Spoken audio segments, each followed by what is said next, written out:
it was another life. Drugs, alcohol, and toxic relationship with absolutely everyone around me. I was completely blind on who I was, and so I started to have so much anger against them that I went also against the good part that they had. So I locked myself. When you don't keep your promise to yourself, that's the thing that makes you not respect yourself. There's a massive difference between what you're thinking and what you're feeling. Hi, Ferdinand. Welcome. And I'm very happy to have you over and looking forward to exciting conversation. You made a big buzz around Dubai and lots of people know you, which is very exciting and very impressive.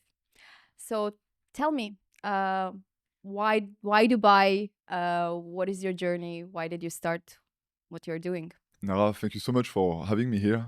So far, it has been a very welcoming podcast since I arrived on this chair, and it has been actually very welcoming city in Dubai so far.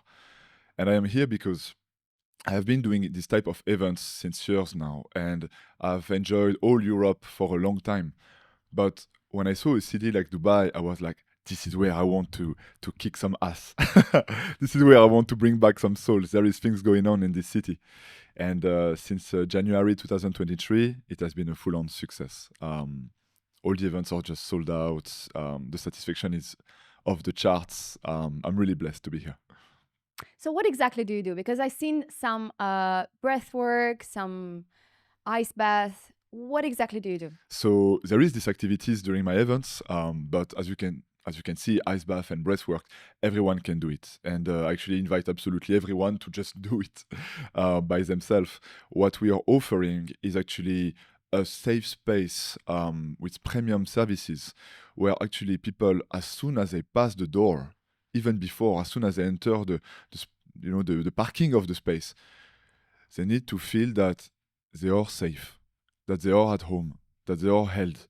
Because everything I do actually is tricking the mind to bring back the nervous system into a state of rest where the emotions can come and be digested.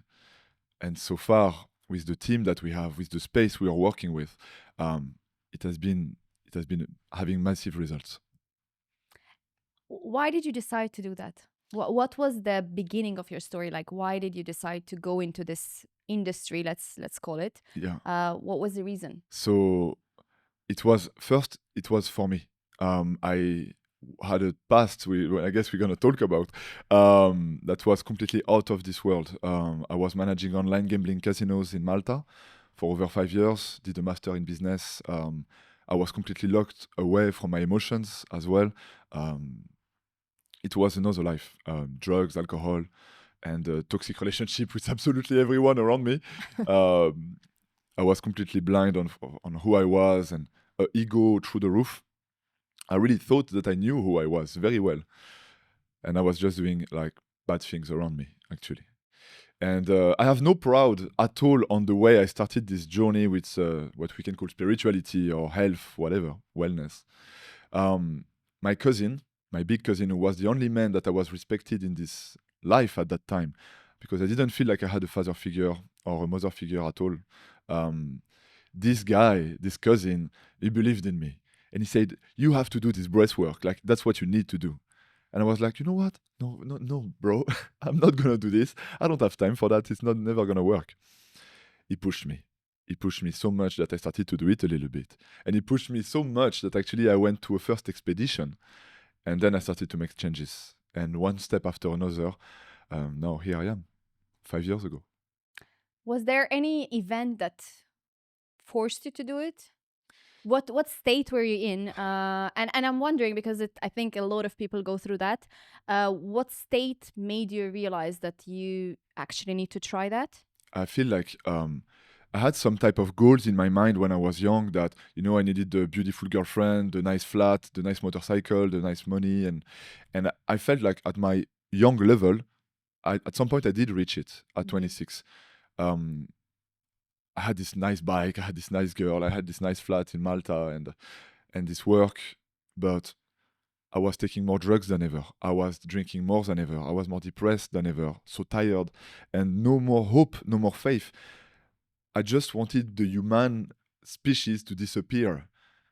I really felt like we were parasite on Earth, and I was part of this problem, which I also should, in a way, destroy myself. So at 26, I felt like I reached some kind of ceilings.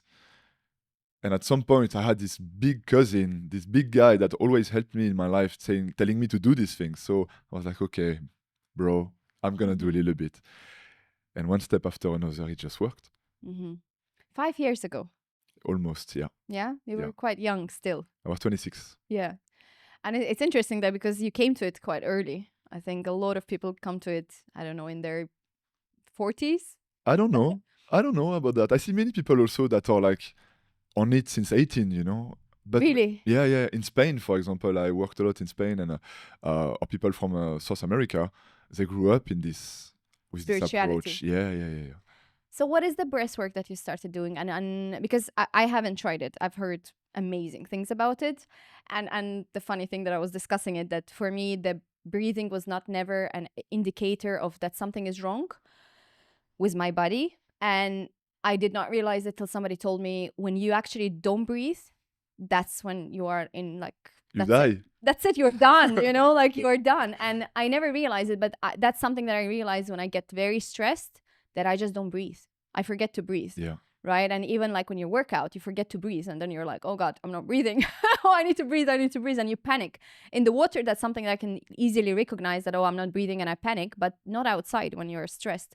So how does that help you when you do this breath work? Absolutely. So I started with the Wim Hof breath work. I don't know if you know the guy. I invite absolutely everyone to go have a look at this man. He's a true legend. And actually, it's with him that I did most of my career before I took my own way. So I'm not working with him anymore, but we had a good run together, and still in my heart forever.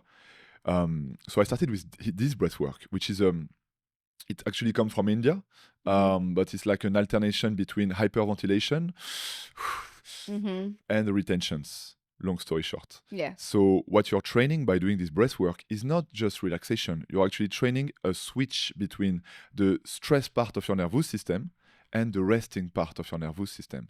Because if you look at a dog, if you look at your kids are able to play around, and 1 second after they sleep. Yeah. That's what we are meant to be. That's how we are meant to be. But now we are never really awake and never really asleep. So we are training this switch between the two. And when you start to do it, the good thing is like, it feels amazing. I strongly believe that if you want to bring some changes in your life or in the people around you, it has to be cool to some extent, because otherwise no one will do it. Yeah. And this actually makes you feel really, really good. It doesn't mean that you don't have to work on yourself. Because when you start to get into another state of your nervous system, when you have different molecules, different hormones in your physiology, you feel differently, you think differently. And so you also start to realize things about yourself. It is not always easy. It comes with, on my side and many people around me, a lot of cryings. Yeah. It's sometimes a huge spiritual slap in the face, but we all have a different journey. And it has been always worth it. What do you feel about men crying? I just feel that it is meant to be, and it is not about men or women crying. I feel like every one of us should cry the way that he needs to cry, and there is no opinion to have on the quantity of it. I'm wondering it from a different perspective now. Were you raised, when you were raised, was it okay for you to express your feelings and your emotions at home? It's actually quite funny, because the way I was raised, it was really put forward, actually. Yeah. Go ahead, express your feelings, like I saw my dad cry in front of movies many times. He's a very sensitive guy. The thing is, like, the life that my parents offered me, I saw it very toxic. I suffered a lot. So I started to have so much anger against them that I went also against the good part that they had. So I locked myself. If you look at the photograph, until 12, I'm a sunshine, I'm smiling. 13 years old, boom, dark face. No smile, black eyes. and started to drink because I just disconnected from them in all the levels. So I also disconnected from my feelings. So from 13 to 26, guys, I haven't felt anything. I cracked open sometimes one times or two with my cousin, who was the only man that I was Yeah. actually respecting. I remember a few times maybe when I was 18, and that's it. Do you remember what caused it? Yeah. Yeah, everything that I was looking at, the way depressed I was seeing my parents, the addictions that I was seeing around me, from alcohol to pills, In your parents? antidepressant, it was hidden. Mm-hmm. But like sometimes I didn't even know my dad was smoking, and I enter into his car, which I never do, and there is just cigarettes all over. It was hidden. Yeah. If you look at my grandparents, and I love them so much, but it's alcohol all the time, it's pills all the time, but it's just part of the way it is. And then I was looking at the house we were in. It was a haunted house. It was horrible. We were in a horrible place, like I was not resonating with anything. And then school, I was not understanding what was school. Like, it makes no sense that I felt so much programmed getting inside that was not resonating with who I was. I was deeply actually seeing that it was making me worse. Mm-hmm. And I was starting to get so much anger against that and against everything around me and myself. What do you think your parents could have done differently? Actually, nothing. Like, they did their best. And now I worked a lot on it. I worked a lot with them on it. And I am really blessed to have had the parent that I had. I love them. I love you guys if you are watching this. I hope you worked on your English. But I love you. You will understand, I guess. They did their best with what they had. They deeply loved us with all the heart that they had. And they have created the man that I am. So I really believe that all the worst moments that I had were actually the best one. Now you realize it, right? Yeah. After so many years. Yes. Um I have goosebumps, and it's not the AC. yeah. Emotions. No, it's interesting because as parents you always believe that you are doing your best, and when you do something, when your child does something like extreme, you always blame yourself, I guess, because you feel like you could have done better. And that's probably why I'm asking you, what do you think they could have done differently in the age when you were from 12 to whatever 13? What have shifted so much? Of course it was hormones, and it was like you were a teenager, you were getting into that state that plays a big role, where we kind of disconnect from our parents, I think, which is very natural. I think it happened to a lot of us. But we start noticing them as separate entities rather than part of us. So I think that plays a big role. And I'm just wondering, could have they done something? Could have they checked in with you more, like for you to not get into this state of like resenting them so much? I will say what I will do differently as a Yeah. parent. Yeah. Um, I will be more honest with myself and with them. Like, it is not about looking like the perfect parents. Mm-hmm. The kids are so smart, it better than me. They know. So let's not try to fake them anything. Like, it's fine if we are not perfect as parents, but let's be honest with them. So at least they can learn. And more than that, they can develop virtues of honesty, of authenticity, of, being able to looking to themselves with the clear eyes, clarity, and also they will be able to be at peace with also their weaknesses. Mm-hmm. Because if you create a fake world around them of lies, imagine the pressure that it puts on themselves. I remember one day where my mom, I guess, is telling me, Ferdinand, but look, you're always not happy, you're always upset. And in my mind, I was like, yeah, but look at you. You're drinking 2 bottles of wine a day, my dad. And look at you, mom. Like, you're taking sometimes pills, antidepressant. I don't have these things. I am 13 years old. Mm-hmm. But I am as depressed as you guys. Yeah. And my sister the same. But now I realized that I was also a very sensitive child. Mm-hmm. And my childhood was really not that bad compared to so many others. And I am really blessed to have had what I had. So I have two things. Did your sister have same experience like you? Kinda, yeah. Yeah. Yeah. And when you were saying, see, I have a different overview now on this thing, because like I have a sister and we had totally different experiences as kids when we were growing up. So mine was much better than hers in some sense, and mine was much worse than hers in some sense. But when you are saying that some people have it worse, Is that your way of gratitude and feeling blessed? Or because I find it being a bit contradicting, right? We can only take this much, and each person can only take this much. Some people have gone through much worse experiences. That doesn't mean that you haven't gone through the worst experience that you could possibly handle, I understand. right? For us it was crisis, where when somebody else is going to be looking at it and will say like, oh, this is nothing, what are you going through? And that's a little bit of, does it help you push yourself more to achieve more, because you feel like, okay, I nothing really bad have happened to me, so like move on? Is S- it that? So I will share my theory on that. Mm-hmm. I strongly believe that nature allows us to have some kind of flexibility in what we do and what we have. But at some point, as strong as you are, as your mindset is, if you get hit by a truck, you're gonna die. Yeah. There is some limits in what nature can allow you to be. And the way my past has made me, I have played very closely with death many times. And I am looking back at myself, how sensitive I was. I know that I was that close to pass on the other side. Mm-hmm. So I'm really blessed to feel blessed to not have had worse situations, because I don't think I would have been able to handle it. Mm-hmm. And I really trust now, actually, and have faith on what is happening to life. Yeah. And maybe it happened for a reason, maybe not, I don't know, but I love to feel it. And I was so close sometimes to get on the other side of no return. Mm-hmm. And actually, I just had the right stimulation during my childhood. Yeah. But I'm blessed to think that it didn't cross that line, because I would have not been here today. Mm-hmm.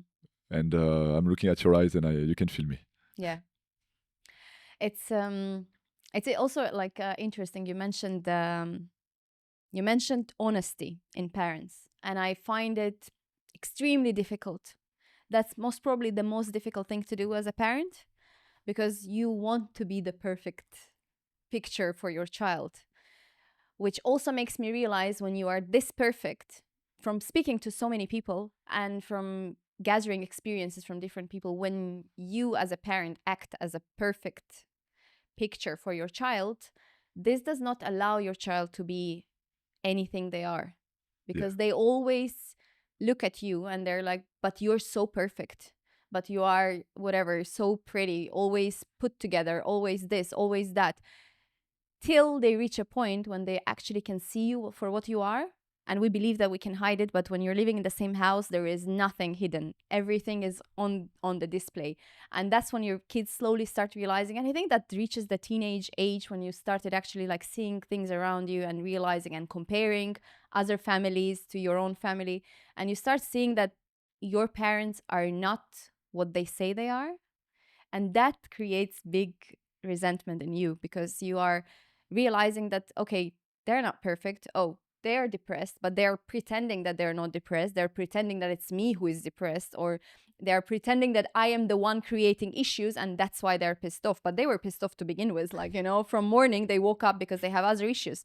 I don't know, they have finance issues, they have alcohol issues, for that matter, like some stressful situation in their life, which they don't know how to handle. But as a parent, this is probably the most difficult thing that you're meant to do, is to be honest with your kids. You're trying your best. And I know that I try to catch myself as well and to be as honest as possible, but I think it's very difficult. I find it very difficult, because sometimes you feel like, oh, they're just children, they shouldn't be knowing this. And that's probably how our parents, because we had much bigger boundaries with the older generation, they had different type of boundaries with kids than we have.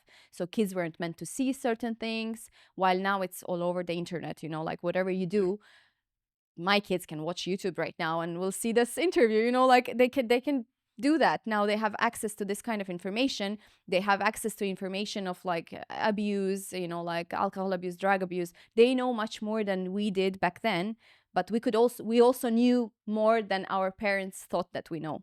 So the honesty, I think, is quite important to, like to keep it in mind, as like whenever raising kids, that this is very important. It doesn't matter if you're low or high. You need to be able to be open with your kids about it, that right now I am like this because this is what I'm going through. And yes, maybe it's not the best outlet to, soothe myself by drinking alcohol or by taking antidepressant pills, or, the better outlet would be meditating. The better outlet would be this, would be that. And that's the important part that I feel like we are still missing. I have a theory. Yeah. I haven't wrote a bestseller yet, but it's gonna come. Manifestation. It works. My theory is that most humans actually are quite wise. Somehow we feel the right answers. But then the devil, when I say the devil, it's more a figure of speech. The devil lies in our weaknesses. Mm-hmm. Because we know what's right, but how hard it is, my God, sometimes to take the right actions.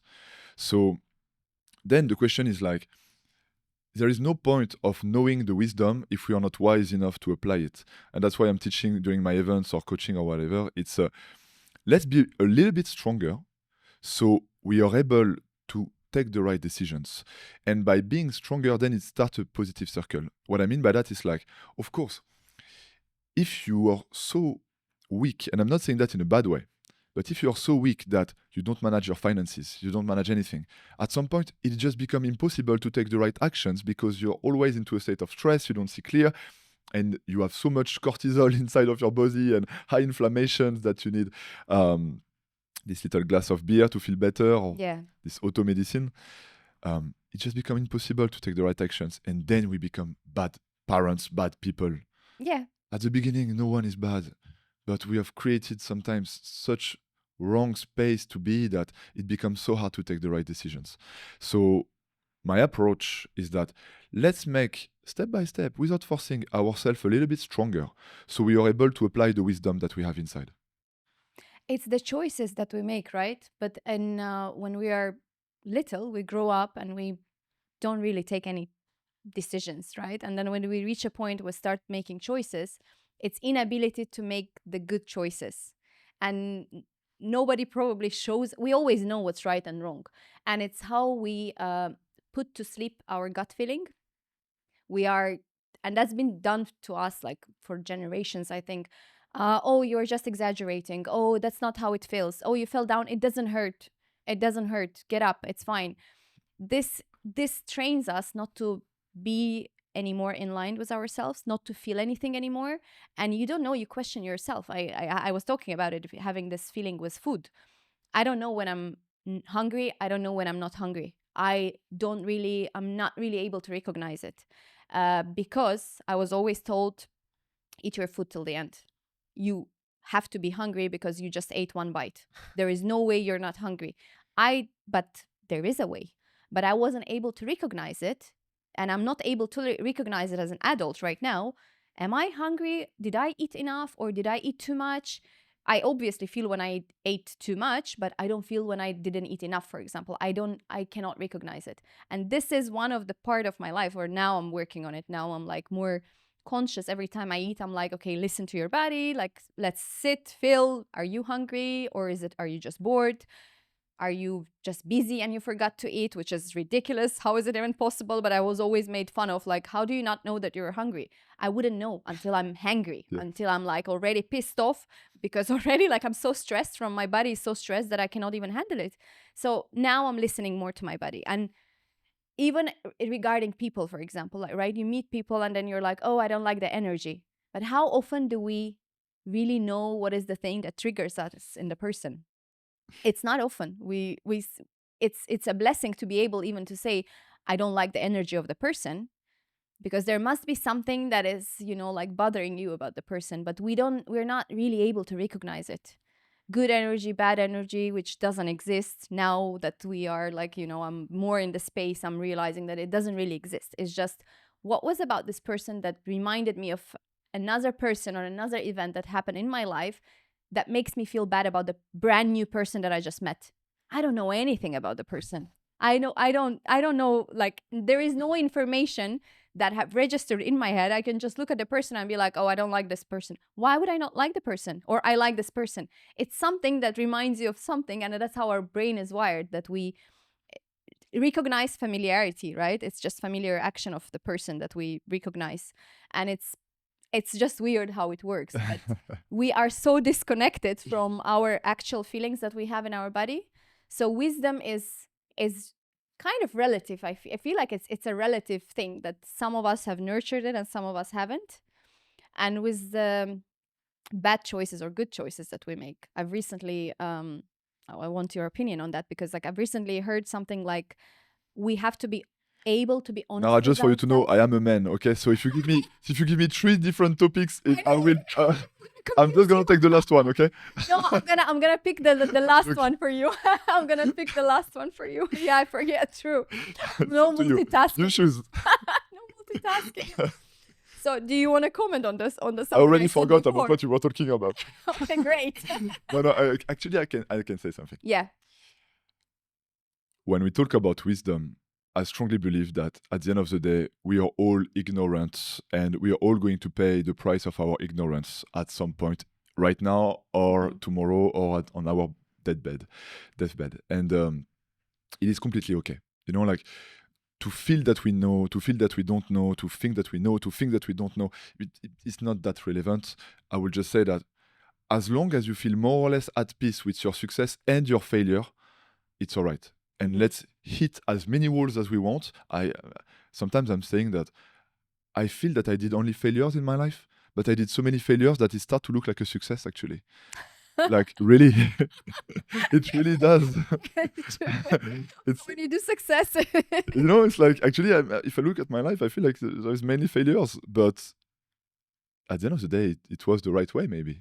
So maybe failures don't exist, but I'm really at peace with this process. That Is was it my now? point. Is it now you're at peace, or you've? It has been a few years now since I started this journey. At the beginning, the realization is hard because you realize your mistakes and you realize that you are making failures, and more than that, that you may make more failures again. There is a sentence that I love is, we are nothing into the eyes of wisdom, but we are everything into the eyes of love. And like a fool between the two, I am dancing. And I love it. I have goosebumps when I say it, because that reflects a lot my life and my physiology of life, is that let's put a bit of importance in our choice, because it's a game. Like if you play a game without a bit of importance, it's boring. So let's put a bit of importance. But at the end of the day, we just have no idea what we are doing. Nobody does. We have no clue. You know, like and some people in this industry of spiritualities are like, hey, we need to change the world. Man, no, the world doesn't need you to change. The world is working the way it works. And just have a good impact. If you're at peace with what you do, it's fine. And there cannot be only good, there cannot be only bad. Nature balances it all anyway. How do you feel about discipline? What's your take on discipline? It's actually, you know what? It is actually one of my hardest point of my life. And I am blessed enough to say that one of my business partner, Kenny, is a king in discipline, and is teaching me a lot about that, because I am more into acceptance, if that makes sense. I will give you my approach, is that if I haven't drank since 3 years, by the way, no drugs, nothing, and I just stopped because one day I took a beer and I was like, oof, my God, this is ethanol. Like I cannot drink that things anymore. I felt like it was bad. And I tried again, I think 6 months ago, to drink just to try, and it just couldn't work. So what I believe is like, do not try to stop drinking. Do not try to stop drugs or whatever you have to stop. But do your best to create an environment that doesn't make you want to drink. Because if you put me right now in the same environment when I was 13, give me 1 year and I'm drinking again. Yeah. Because if you put discipline and you're forcing yourself, you know what's going to happen after? High level of inflammation, high level of cortisol, cancer, because you're forcing against something. So I believe discipline is amazing if you have a specific goal, competition, business, whatever, for a certain amount of time. But I don't believe that you should live your whole life, restraining yourself. You're going to pay the price. Yeah. You're going to pay the price. But look at the triggers. And let's work on the triggers, not on the consequences. You just mentioned about environment, and how did your environment change, influenced the way you do stuff now? Absolutely everything. Did you just cut everything off and Yeah. you start? Yeah. Yeah. Friend? Yeah. Like I did my so I start breathwork 4 months after I go to my first expedition. 1 month after I'm stopping my work at the casino. I break up with my girlfriend and leave Malta, all in 1 month. But actually, 6 months after, I'm drinking more than ever. I am more depressed than ever. I am broke. I lost all my money. I'm hitting a big wall, but it was actually one of the best moments of my life. I didn't know it at that time because it was so hard and so fearful and so much doubt and no clue where I was going. I felt alone as well a lot, but it was the best thing that happened to me, really. Have you ever regretted that you lost some people on the way? No, because the beautiful thing is like every time you have a realization in your life, you are not the same person as you were before. So it's not like you're changing to something new. Most of the time, you're becoming back what you were before Yeah. when you were a child. So you're becoming more yourself. And so what you realize is that the friends that you feel that you have lost, you just don't resonate with them anymore. And it's not about hating them. There is no emotion attached to that. It's just, guys, do you, I'm doing me. And very quickly, you realize that you're connecting with more people that resonate with your new self. But there is no good or bad emotion attached to that. You're just a new person. So you resonate with other things. Do you believe that people can change? So I don't know if that's the right way to ask it. Mm. Because I feel Do we people can... change? Do people change? You know, like habits, we have certain habits, we have certain behaviors, we have at core what we are. Okay. Do you think that changes or? Yes. I feel like all the programations... I was eating the mic. I was like this. I'm getting closer and closer. You are hungry? I'm focusing on the... Okay. I believe that our core being, our soul, we can say, Yeah. this is something that can evolve, but the core is something that is quite strong. But all the programations and conditionings that we are putting in our mind through our life in order to survive in this modern world, this can change very easily. Like we can break patterns very easily. Some are taking more time than others, but it works. Because actually, the way nature made us, it took hundreds, millions, maybe billions of years to evolve. It's deep-rooted in our nervous system. But all the programations and patterns that we have from this modern lifestyle, it's recent. It's such a thin layer that you can break quite easily. Guys, I'm walking barefoot all the time. Like I even asked Nara if I can come bare-chested. She said, no, come on. Get dressed, we're in Dubai. Respect yourself. And, like, I stopped alcohol, I stopped drugs. And I will tell you even something that science doesn't back me up on that yet, but I was colorblind since they discovered it when I was 7. Yeah, you mentioned that. Yes. And I worked on reprogrammation with one of the mentor. I see colors now. So I just see colors now. So this pot of paint right here is looking at me like crazy. And for the first time yesterday at the workshop, I even say, look, you're wearing a purple dress. Like, the purple was never part of my life. So there is things. There is like few colors, right? Yeah, that you do. You see now all the colors? I would say that it is not maybe as good as what you can see. Okay. But I really can see this part of orange and yellow lights, and it's beyond what I was seeing before. Before it was all sepia. So once again, science is not backing me up on that one, but that's what I'm experiencing. Why did you decide to change that? Why, like, was it affecting you somehow, like not seeing colors, or was it bothering you? So the funny part is like I didn't work on that. Okay. We were working on reprogramming my mind about my past, and actually we just talked about it. It's like my intention was I cannot forget my parents because I still suffer from my past. That was the topic. It's like I still suffer from their past decisions, the wrong ones. And after this reprogrammation, which is basically working on your mind, on the way you're seeing things, I started to deeply feel that all these worst moments of my life were actually maybe the best one. So then I can forgive my parents. I can see that they did their best. And so actually, if my mind stopped me from seeing colors, hearing well, I have small eyes, small mouth, I cannot smell very well. My whole being has locked itself from reality in order to protect itself. Now that is at peace, can open up again. My senses are coming back. and colors. Just after this reprogrammation, Yeah. I'm walking in the street in Spain and I'm starting to take my phone and take pictures of the tree. I'm like, my God, there is orange in the trees. And the sports clothes, the McDonald's signs was insane. And I took pictures and I sent the messages to this person. And she said, yeah, it's a girl. She said, yeah, it's normal. Don't worry. It's going to be more than that. So by desprogrammating all the wrong patterns and beliefs and labels that we have so much power inside, so much that is just hidden and forgotten.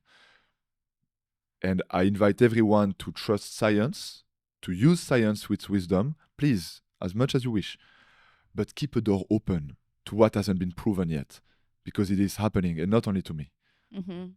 Were you always colorblind as far as you remember yourself? Yeah, I remember actually when I was 6, I guess, 6 or 7, we moved from Paris to that place that I really hated. And this is where they actually realized that I was painting horses orange and the grass blue. And I'm exaggerating a bit. Yeah. But that's Yeah. It was just this Yes. traumatic experience. And I started to become allergic. I had a lot of allergy as well. Mm-hmm. Many things like this happened. Phobia, I had a lot of phobia. I was afraid of many things. And now it's gone. It's all gone. It's beautiful. Like, it's not part of me. I don't even think about it anymore. That's interesting. It's life changing, right? And I think it's important also to mention that it's possible, because we always tend to see stuff and we're like, oh no, but that's him, that's not me. But then you know that it's all possible when it's somebody real. It is. Right? Sitting there and telling you the And story. more than that, it's like, guys, I am not a special case. Not at all. So yes, maybe it is not backed by politics or it's not on TV yet. I agree with you, but we are, I would say, millions. I will even dare to say billions experiencing massive changes. Mm-hmm. And if you look also at the way I look, my body, I completely changed. Like, I was always a bit chubby, not that strong, pimples everywhere. I was struggling to take muscles. I was always hungry. It's all gone. Like, I'm fasting every day. I don't drink. I don't take drugs. I'm feeling at peace. I'm stronger than ever. I just passed 30. How many people has the programmation that after 30 you get weaker? Yeah. Yeah.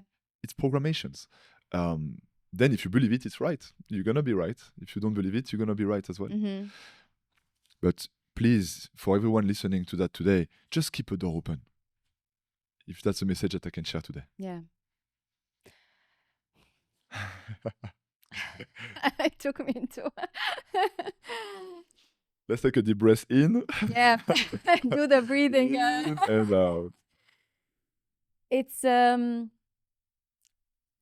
I recently heard something that changed the way I think about stuff now, and it was that we have to be honest with ourselves first before we are honest with anyone else. So whenever we do something, and that's a bit connected to the discipline, are we able to go to the gym if nobody's watching? Are we able to do the right decision when nobody's watching? And that's the thing that defines us, whether we are able to keep this promise to ourselves or to nurture this value of ours to ourselves or not. And that defines all the relationships and all our life around it. Because you can be, like on social media, let's say now, it's so easy to pretend somebody you're not. On social media, you will be like, oh, I'm going to the gym every day. Oh, I'm doing this every day. And then you meet the person and they are like getting drunk in the bar. And no, you're not.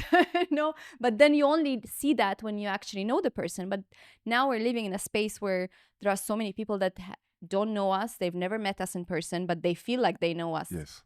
They feel like they know exactly what we are, what do we do, how we spend our days. And they have this illusion of a person that we are, but we are not that. And what also creates it in our own heads, right? Yes. We become a person that we say that we are, let's say on social media or on social gatherings, or when we, let's say, have the big group of people that we talk to and we tell them that we are this, we are that, and we start believing that we are. But then when nobody is watching, what are we doing? Yes. And I think that's changed my my mind in so many things, because I started thinking about it, and I started thinking, do I keep my own promise to myself? Because quite often you find yourself not doing that. And also, that when you don't keep your promise to yourself, that's the thing that makes you not respect yourself. Yes. Right? When somebody doesn't keep their promise to us, we're like, oh, you're not trustworthy. So we stop trusting ourselves. We stop believing our own words. And that's much more scarier than if people wouldn't believe us. Yes. Because you sit there and you start questioning your reality. You start questioning yourself. And that's the voice that is there all the time with you. You cannot switch it off. You cannot, like just say, okay, just don't talk to me, as you could do with your friends or with people around you. You can be just like, I don't want to talk about it. You cannot say that to yourself. And that voice is there, sitting there and telling you, yeah, but you said you're going to go to the gym tomorrow or yesterday and you didn't go. So what does your word worse? I have right now my phone over here. It's my wallpaper. If the why is big enough, the how is easy. Mm-hmm. And I strongly believe that I can relate on many things that you just mentioned. I see a massive difference between knowing wisdom and being wise. Knowing wisdom, you can read books. It's like knowing what you have to do right, which is going to the gym, eating well, all these things that you can post on social media. Everyone knows. Everyone can fake it quite easily.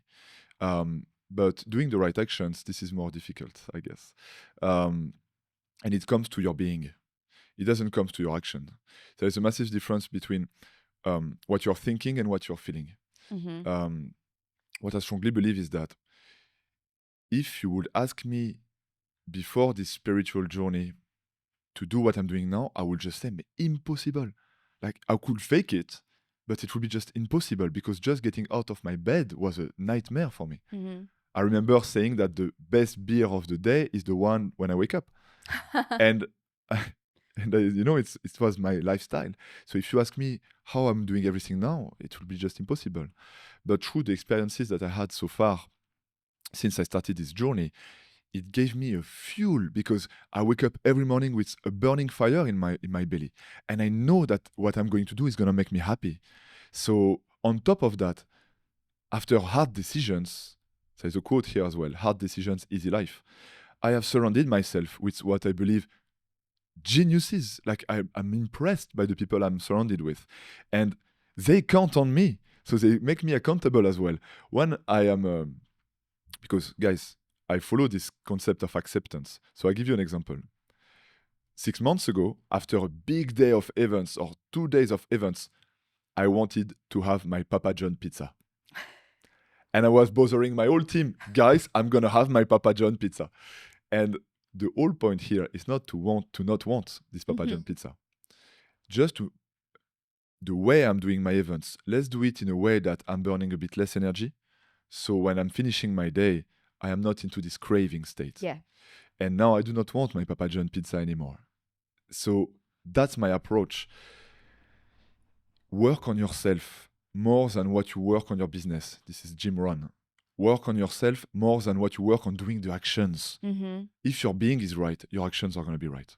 And once again, when I say right, it's you are your own judge. The whole goal is to be at peace with yourself, not right be compared to the world or compared to what the books are saying. Right with how you feel yourself. So do you find the statement of us being for ourselves accountable to what we do? Because I have this thing when it's, like, no matter who is proud of you, if you're not proud of you, it doesn't matter who is proud of you. 100%. So how do you feel about it? My first word that is coming is, I don't care at all.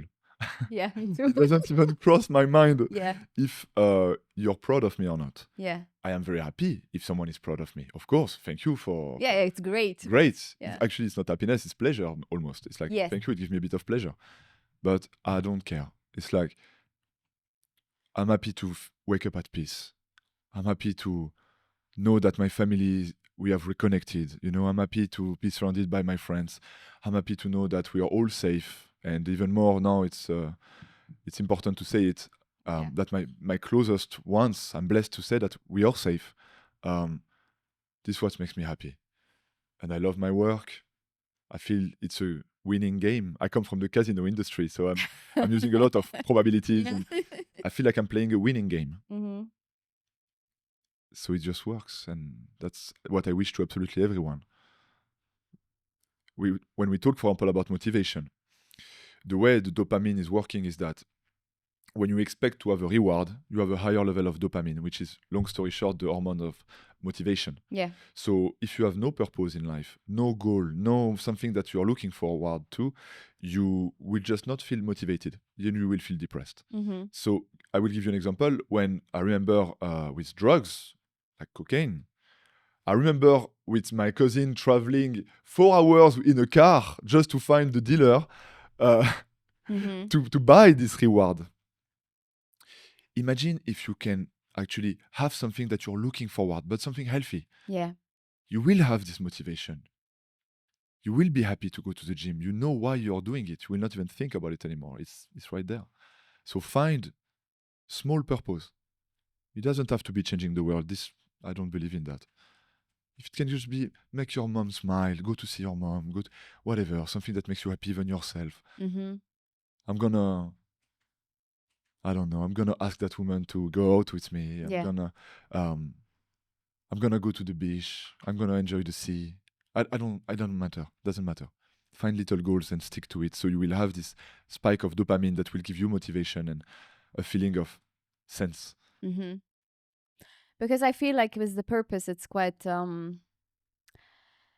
it's again this access to information that gives us the feeling that we all have to achieve something grand, something like everybody in the world has to know us, and that cannot be everybody's purpose. Yes. No. But I think nowadays that's everybody's purpose, right? More or less, but that's what everyone is sitting there dreaming about while they're scrolling down Yes. on somebody's feed instead of doing anything themselves physically.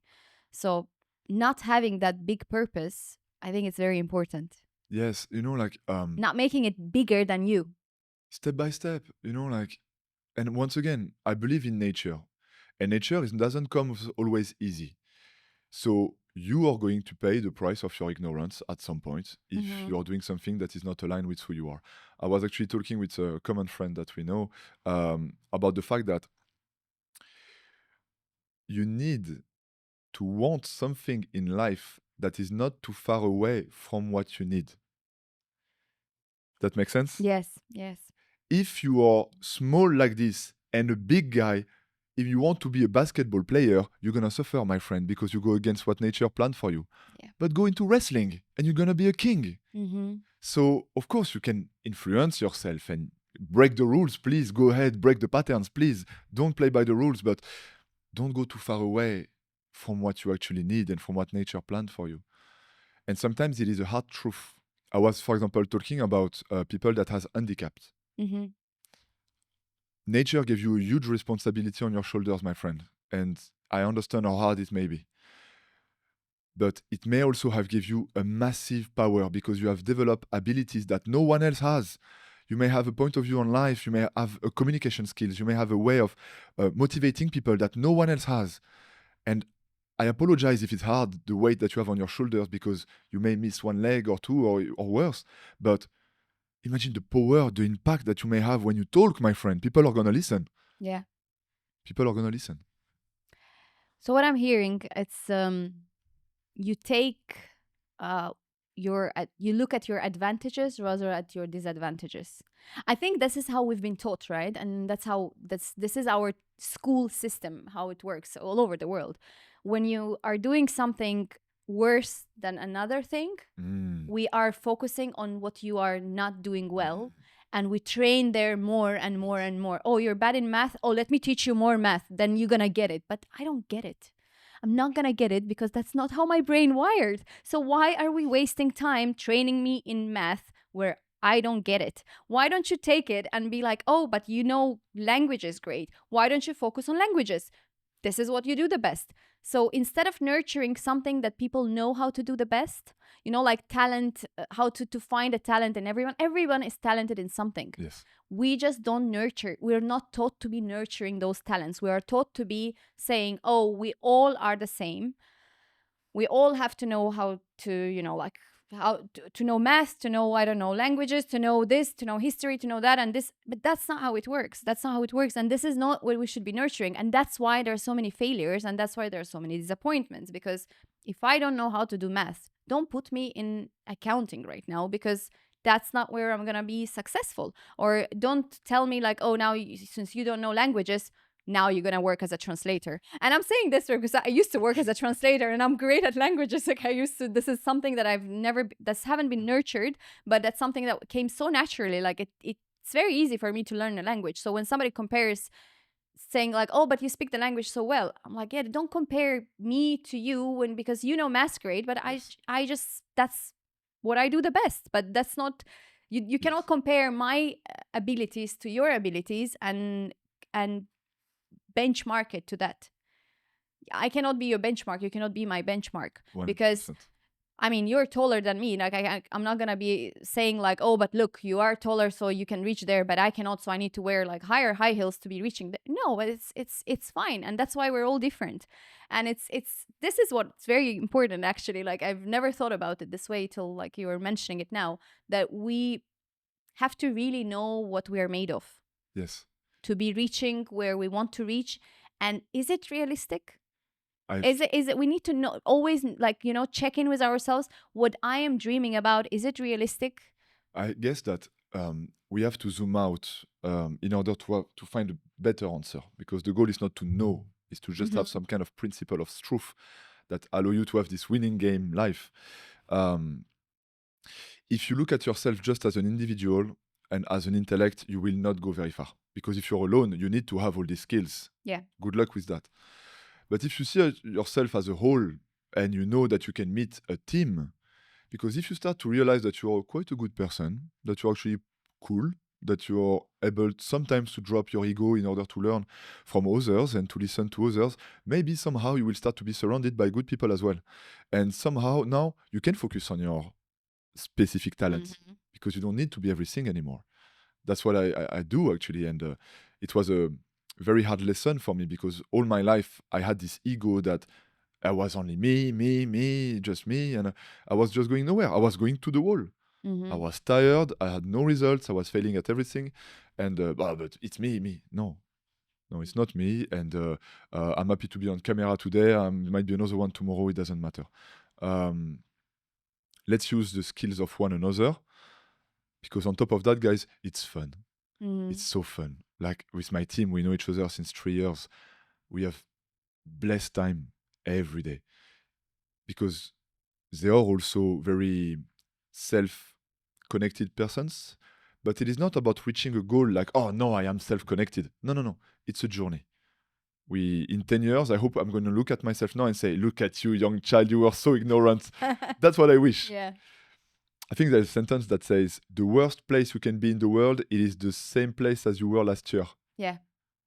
I think it's pretty accurate. Let's zoom out a bit.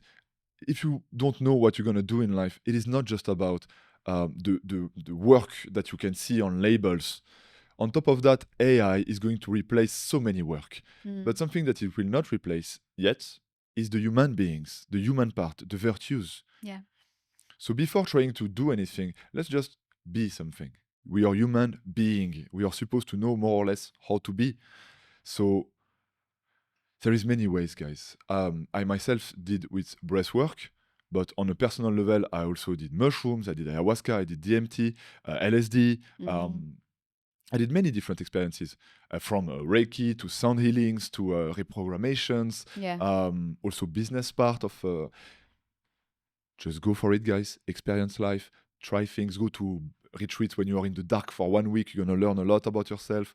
Um, there is so many things going on. There is, and send a message to Nara, send a message to me if you want options to follow. But as soon as you're looking for a goal, you're not in the present moment. Mm-hmm. So you will never be able to feel yourself. You will never be able to learn, and then you will reach a goal and realize that that's not where you were supposed to go. It's Mm-hmm. Abraham Lincoln who say, before starting to Yeah. chop the wood, you have to sharpen the axe. Yeah. Let's sharpen the axe. Mm-hmm.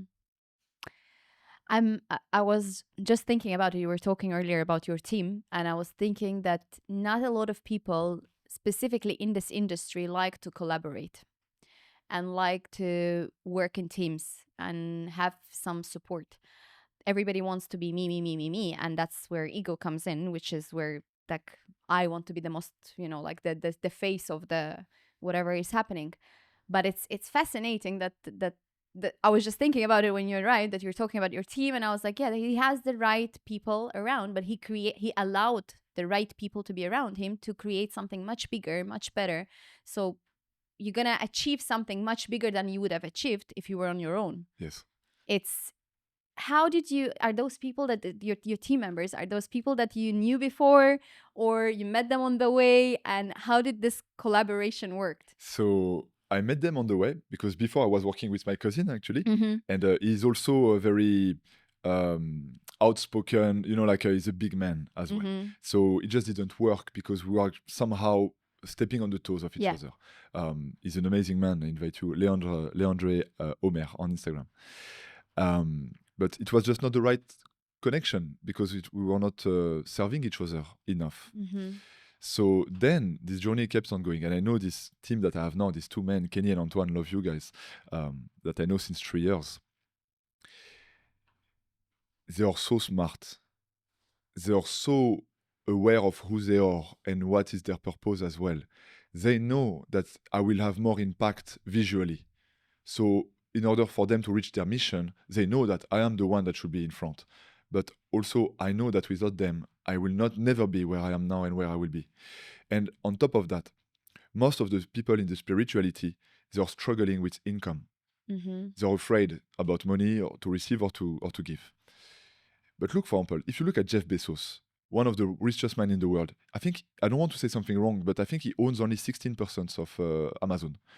So I also learned from business. I had this double hat. Mm-hmm. And I was like, these guys, they also need to have rewards. You know what I did? And at the beginning, I was afraid of it, so afraid. You know what I did?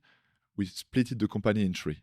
Mm-hmm. So we all have 33%. Mm-hmm. So if I would have done, I don't know, 60% me and 20 them, it would have never worked because again, it will be me, me, me. I have the money, I have the fame, it will not work. But now they are as much as me part of this movement. Mm-hmm. And I promise you that I will go beyond any other setup that I could have made with me with a higher stacks. Because once again, my philosophy is that it is very hard to take good decisions if you're into survival mode. I understand that if you're struggling with finances, it is hard. I get it. But now with time, I realized that I think with 2,000 euro per month, I could go to live in Colombia, having a fantastic wife, having a fantastic kids. So I need 2,000 euro to live Mm-hmm. happily. I know that. So now that I know this, everything that I'm doing now is bonus. Mm-hmm. It's a game. I'm playing the game because I love it. I don't have to be here. I know how to make 2,000 euro a month easily online.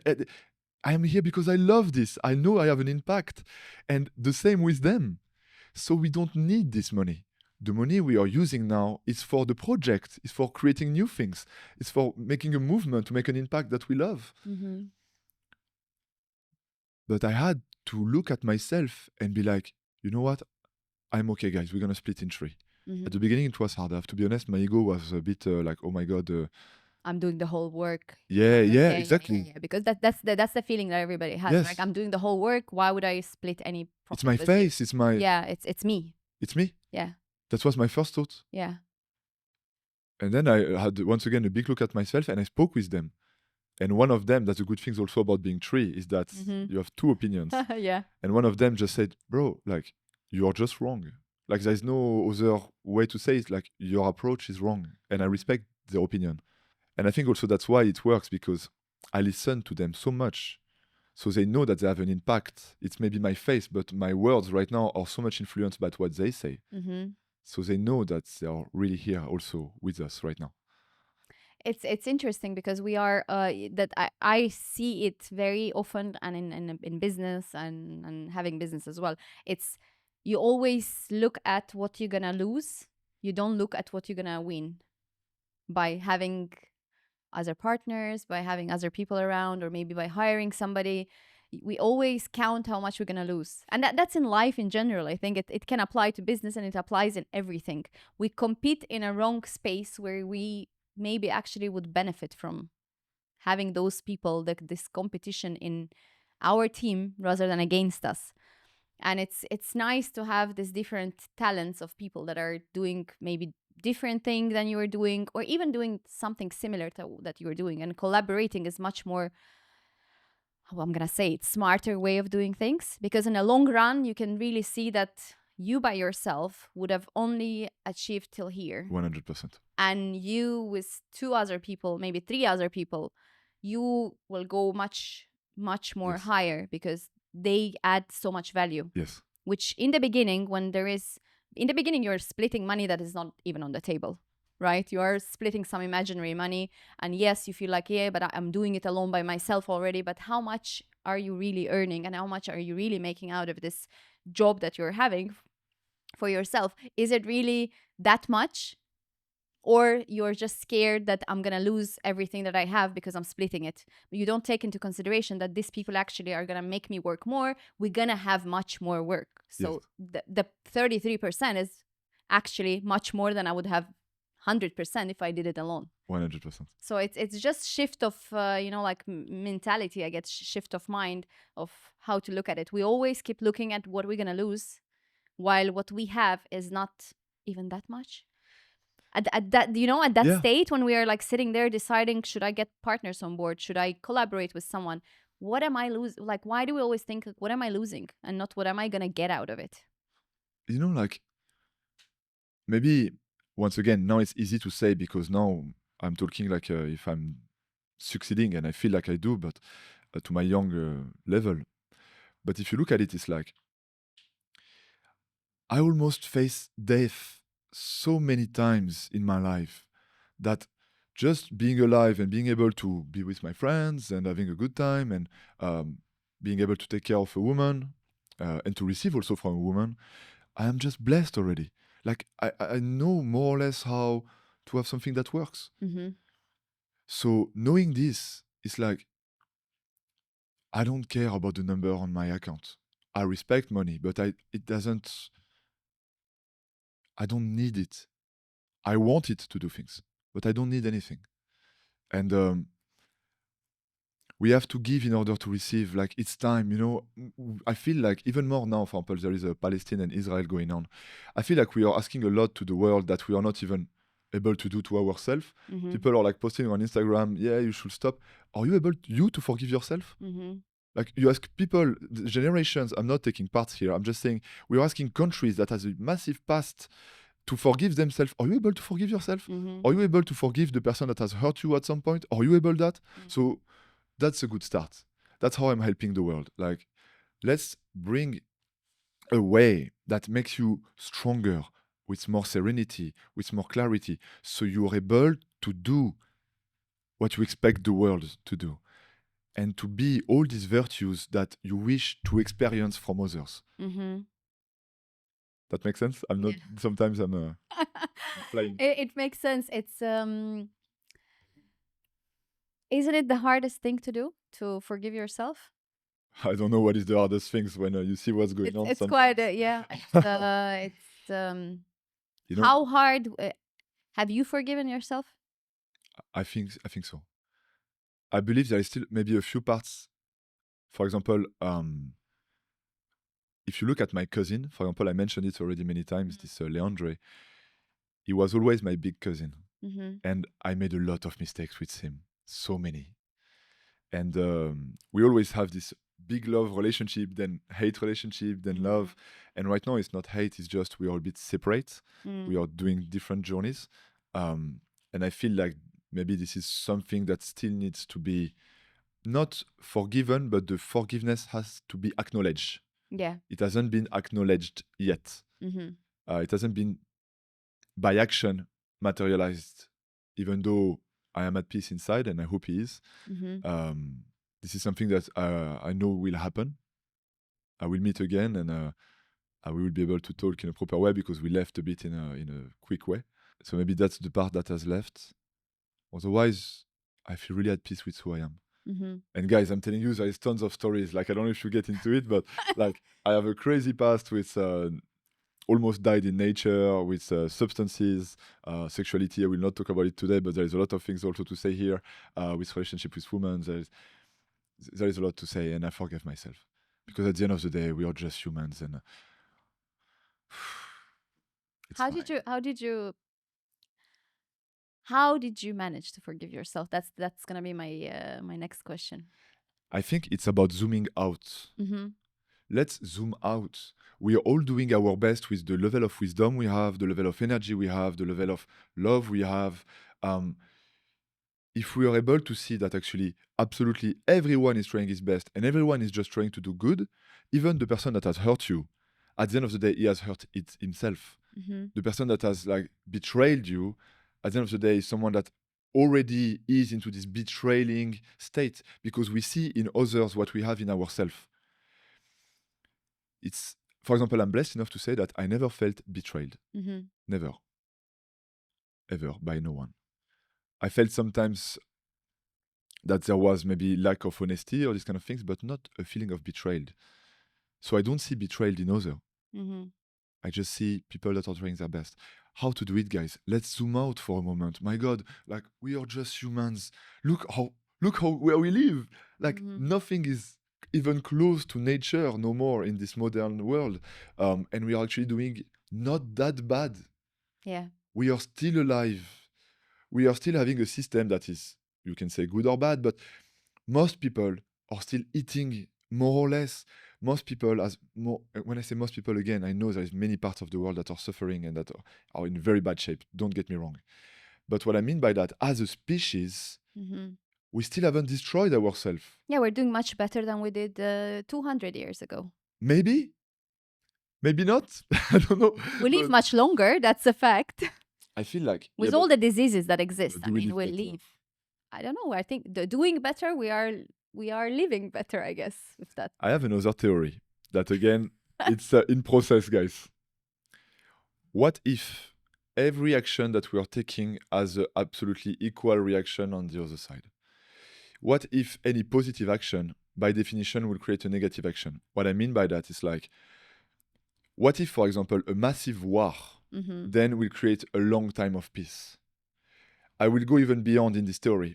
What if right now bombing the whole planet and destroying all the human beings actually will remove all the suffering that people have? Mm. You know what I mean? There's so many Mhm. people suffering. Let's bomb everything. Yeah. The suffering is gone. Mm-hmm. What if somehow every good action has an equal negative action? And I'm just saying this theory, guys. It is not a political statement. It is Mm-hmm. more like, let's be a bit more at peace with our actions. Because maybe when you're doing something bad to someone, on purpose or not, this person will develop a wisdom, will develop a strength that no one else has. Maybe. Maybe if everyone is kind, the next generation will all be crazy Yeah. because they are not strong enough to handle anything, so they will all be doing bad things. If we have this logic in our mind, true or not, it doesn't matter if it's true or not. Mm-hmm. If we have it in our mind, we can feel, okay, maybe what I did actually, it's fine. I can be at peace with that. Because in a way, it has been balanced. Mm-hmm. I love to believe in that. I'm not backing that up with any science. I just love to believe in that. And so far, it works for me. Yeah, it's your coping mechanism, and I can see it working. I can absolutely see it working because I was just thinking about it this morning. That every negative thing that happens, so I naturally tend to. That's something I've been doing for years naturally, I think, and it was again due to traumatic experiences. Of course, you learn some coping mechanisms in your life, and I like to naturally believe into whenever something bad happens, my brain I start in panic looking for the good that will come out of it. Yes. And I think that's the only way to help me survive through whatever is happening. I started now believing that's the only thing that keeps me sane whenever something horrible is happening. I always start, like in panic, and that's exactly in panic. I feel like all my, like Yes. everything in my body just like, vibrates, and I start looking for what is the good thing that's going to come out of it? Okay, maybe if this happened, then something Yes. good's gonna come. So I can do this now. Like it is to the point that I was reading like anecdote about it, and it was funny. I laughed at it because it was something that I usually do experience. It's like the husband comes to the wife that, oh, I'm gonna leave you, and she's like, okay, and in her head she started thinking of oh, I'm gonna pack the kids, send the kids with him, and I'm gonna go for vacation. And then he comes back and he's like, oh, I'm sorry, like in the evening he's like, I'm sorry, it was all rubbish, I joked about it. And she's like, oh, what about my vacation? And that's exactly the feeling, and I laughed about it because that's exactly the feeling that I experience every time that something bad happens. I'm like, okay, but I plan to myself some different lifestyle, which is already great. And then I'm like, oh, never mind, it wasn't that serious. It wasn't like but it helps you to cope with things Yes. rather than going into this negative spiral of from bad to worse.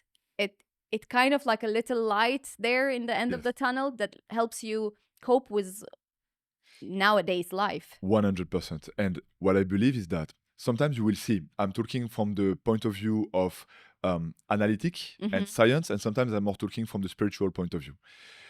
What I mean by that is like, we are not living in a temple. We are living in a modern life, which is full of inflammation and triggers. So it makes sense that we have some coping mechanism.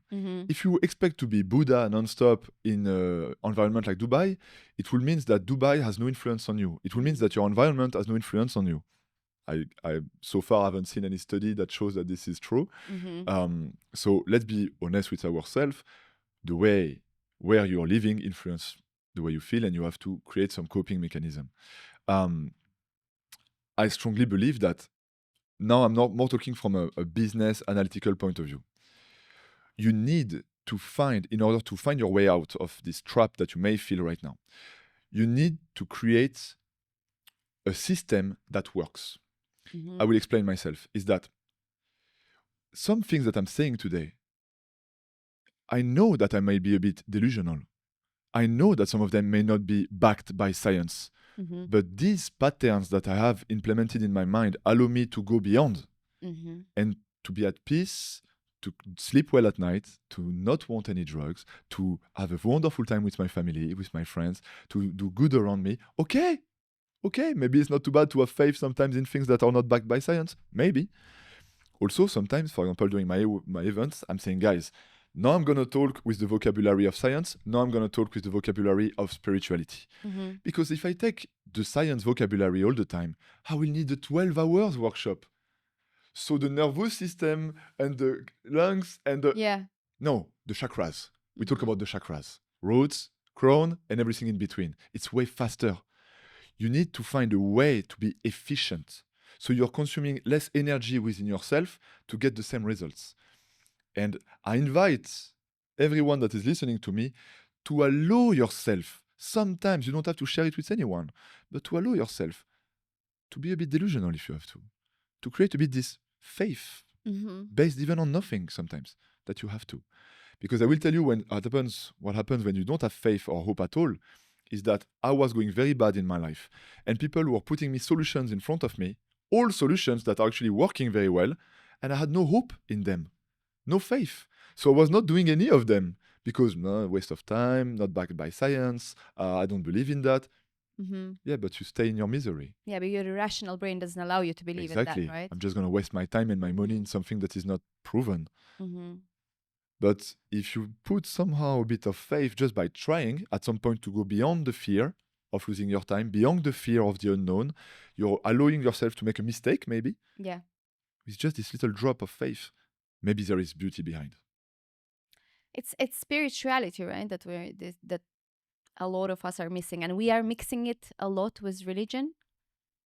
And I think that's where it's gets a bit confusing when you say faith. It's religion that comes to mind straight away, and then somebody will say, "Oh, but I'm not religious." But it has nothing to do with religion. Nothing to do with religion. It has nothing to do with religion. It has everything to do with because we believe in things. And some of them are things that somebody will say that you're delusional, that's why you believe in it. But each one of us believes in something, and even phobias and even like some irrational fear that we have, it's irrational. And if somebody will sit there without this phobia, they will be like, okay, you are you're delusional and it's crazy. Why would you be scared of that? But this is, all of us have certain beliefs, and for somebody, all our beliefs are delusion. Yes. So it's just matter of looking at it. As long as it works for you, it works for you.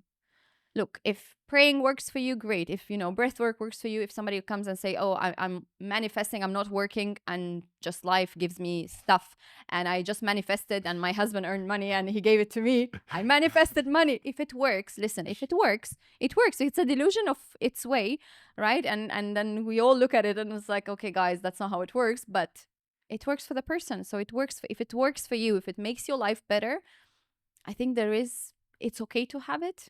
And you don't have to justify anything. Yeah. I believe that we have also to remove that from our shoulders. It's like, once again, remember the sentence of the beginning. As a fool between the nothingness and the everythingness, my life, I'm dancing. In my life, I'm dancing. Is that do what makes you happy with a long run mindset.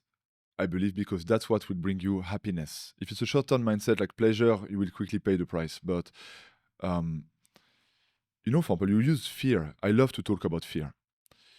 Fear is an amazing information. How many people are not spiritual and are afraid of spider that is on the other side of the room? It has no logical, but maybe you're a bit spiritual actually, because what's the point of being afraid of a little spider that will do nothing to you on the other side of the room? Mm-hmm. So somehow there is unlogical patterns in your behavior. So somehow we are also emotional beings, and emotions have no logic. Mm-hmm. Emotions are just be. I can use many terms for that. There is masculine energy, feminine energy. There is the thinking, the feeling, the thinking that is the language of the mind, the feeling that is the language of the body, the feeling that is more feminine energy, and the thinking that is more masculine energy. And we all have, both of us and everyone, part of the two. And more than that, in the yin there is a bit of yang, and in the yang there is a bit of yin. We can talk about it forever. What I mean by that is like, I believe in enjoying both sides. The mind, as powerful as it can be, should be led by the heart, if that makes sense. Mm-hmm. We should use our mind led by the heart. What you want inside, what makes you feel good and right. And then the mind apply. Now I feel like we have reversed it or even disconnected the heart. Yeah. So then we are just creating stuff. When I look at Dubai, for example, I'm always using this example. We have the best restaurants. We have the best home with the massive beds. Mm-hmm. People have insomnia and they have anxiety in the belly. You go to the best restaurant, you cannot even enjoy the food. We're having these beautiful supercars with the Bentley leather seat. But you are, I'm not comfortable. It's a bit too tight. I can sleep on the floor, guys. Mm-hmm. And then I can fully enjoy the leather seat of the Bentley. I am not against the Bentley, but I am not neither against sleeping on the floor. And you will see me doing both and enjoying both. Why not? Why not? And maybe it's still a new way of talking, but I am doing it. Where do you think that comes from? Why are we in a place which is heaven on earth? I think quite literally. Why are we not able to enjoy it? Because we always look for something negative around the place that we're in rather than just enjoying it. It's a good question. I can reply from a science point of view, of course, like with overstimulation of dopamine, then, it's like from a science point of view, it's already solved. Yeah. But from a heart point of view, I believe that it is okay to lose ourselves. And life, nature, we were talking about it earlier, made us with cycles. Mm-hmm. Like our parents will go to focus on money because their grandparents were poor. And then now the young kids have the money, but they want to focus on nature. And there is these cycles of life happening again and again. It has been proven in as much as trading and the stock market. You can see these cycles or human spirituality or philosophy. So I guess that we are experiencing some kind of cycles here in the modern world. And somehow, let's fast forward 100 years and it might be completely different. Mm-hmm. We have to be at peace also sometimes with what is happening. Which I see, you mentioned it earlier when we were having off-record chat. You mentioned it earlier that we are able now, we're blessed, which we don't realize it, that we are able to live in one lifetime were able to live in a countryside and have this wild lifestyle, and we're able to live in a big city and enjoy that, and we are able to do so many things in just one lifetime, while I don't think people before were able to do that, and yet we are unhappy. Yet we are all stressed, we all have anxiety, we all have panic attacks. And and and that just brings me to the point where we're talking about, like, okay, kids being raised in a perfect place, are they going to be ungrateful? Is it going to make them ungrateful and not appreciate anything around them? Or are they just going to appreciate different things, more important things, nature, good food, good lifestyle, natural food, like, I don't know, natural air, everything natural? Is it going to just make them better in something else? Or is it they just going to be ungrateful? Because I find it that we are being a bit ungrateful when we're complaining about, like, this great lifestyle that we're having here. So it seems like, from a science point of view, when we have kids, the genes evolve not by what we want or what we do. Let's give you an example. If I'm doing bodybuilding every day, but I'm living in Dubai, my kids will most probably be less strong than me. Because as strong as I am, I don't need to be strong in Dubai. I don't need it. Everything is on the table. So my kids, by genetics, should be, as per science, be less strong than what I am. It doesn't matter if you're going to the gym every day. So the way nature made us is that we are becoming what we need. And guys, here I'm in Dubai and I love Dubai so much, but everyone say, I need nature, I need more green. Yeah. So, inshallah, maybe our kids will want to connect more with nature, will be more focused on where is nature, I want to connect with it. Maybe I'm wrong. I strongly believe that what we should is just protect them to a certain extent. We were talking about it, is like, nature, I believe, gives us some kind of range to play with. I'll give you an example. I can be the most strong power mind or the most strong power body. If I'm getting hit by a truck full speed, I'm gonna die. This is nature limits. Like, you're gonna die, brother. Yeah. In the same way, our kids, we have to protect them from passing on the other side with too much addiction, which may be too much unhealthy, food or things that are actually will destroy them Yeah. physically inside.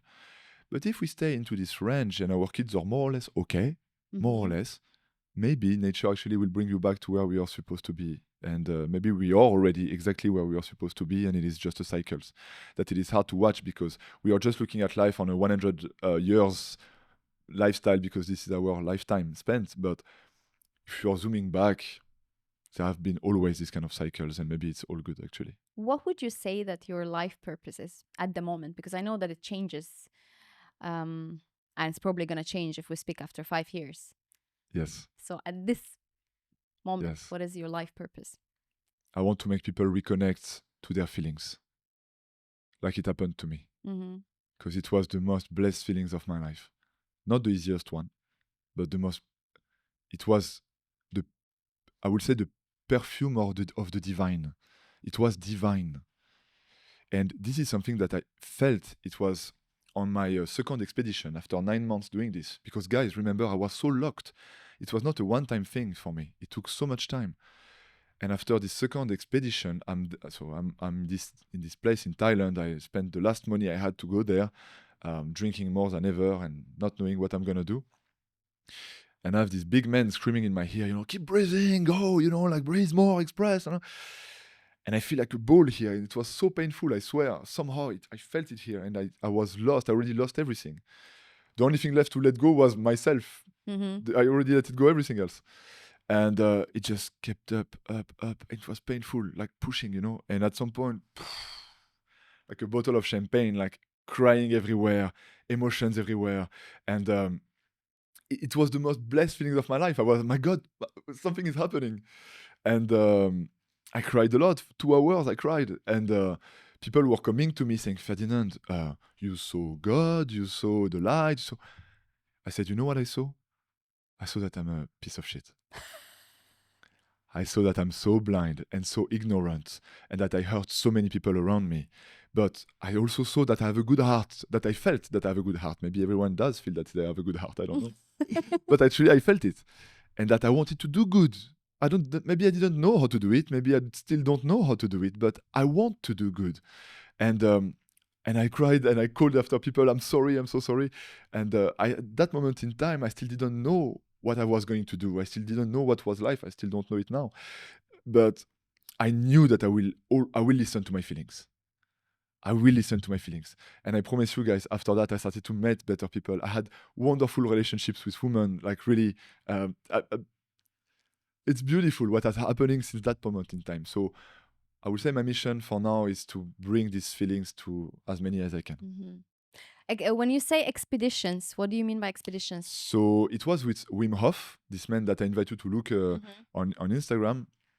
And it was a journey of 3 days in Thailand where you breathe, where you do ice bath, and where you're listening to this man who is like basically saying how fucked up is the modern world. Shouting at you. And shouting at you. He's such a fantastic man. He's a true legend. And by doing these things, you're playing with your nervous system. Yeah. And at some point, it should, maybe not in 3 days, sometimes it takes years, sometimes it takes 1 hour, your mind switch off. At some point, your mind let go. And magic happen. The feelings come back. And I feel like, for example, in the modern world, men, we have been disconnected from our feelings a long time ago. And now I even see women starting to follow the same path. And this is a dangerous game. But once again, when I say dangerous, it just means that we may face some chaos, but maybe it's part of the journey. But guys, the feelings, it was make us wake up in the morning.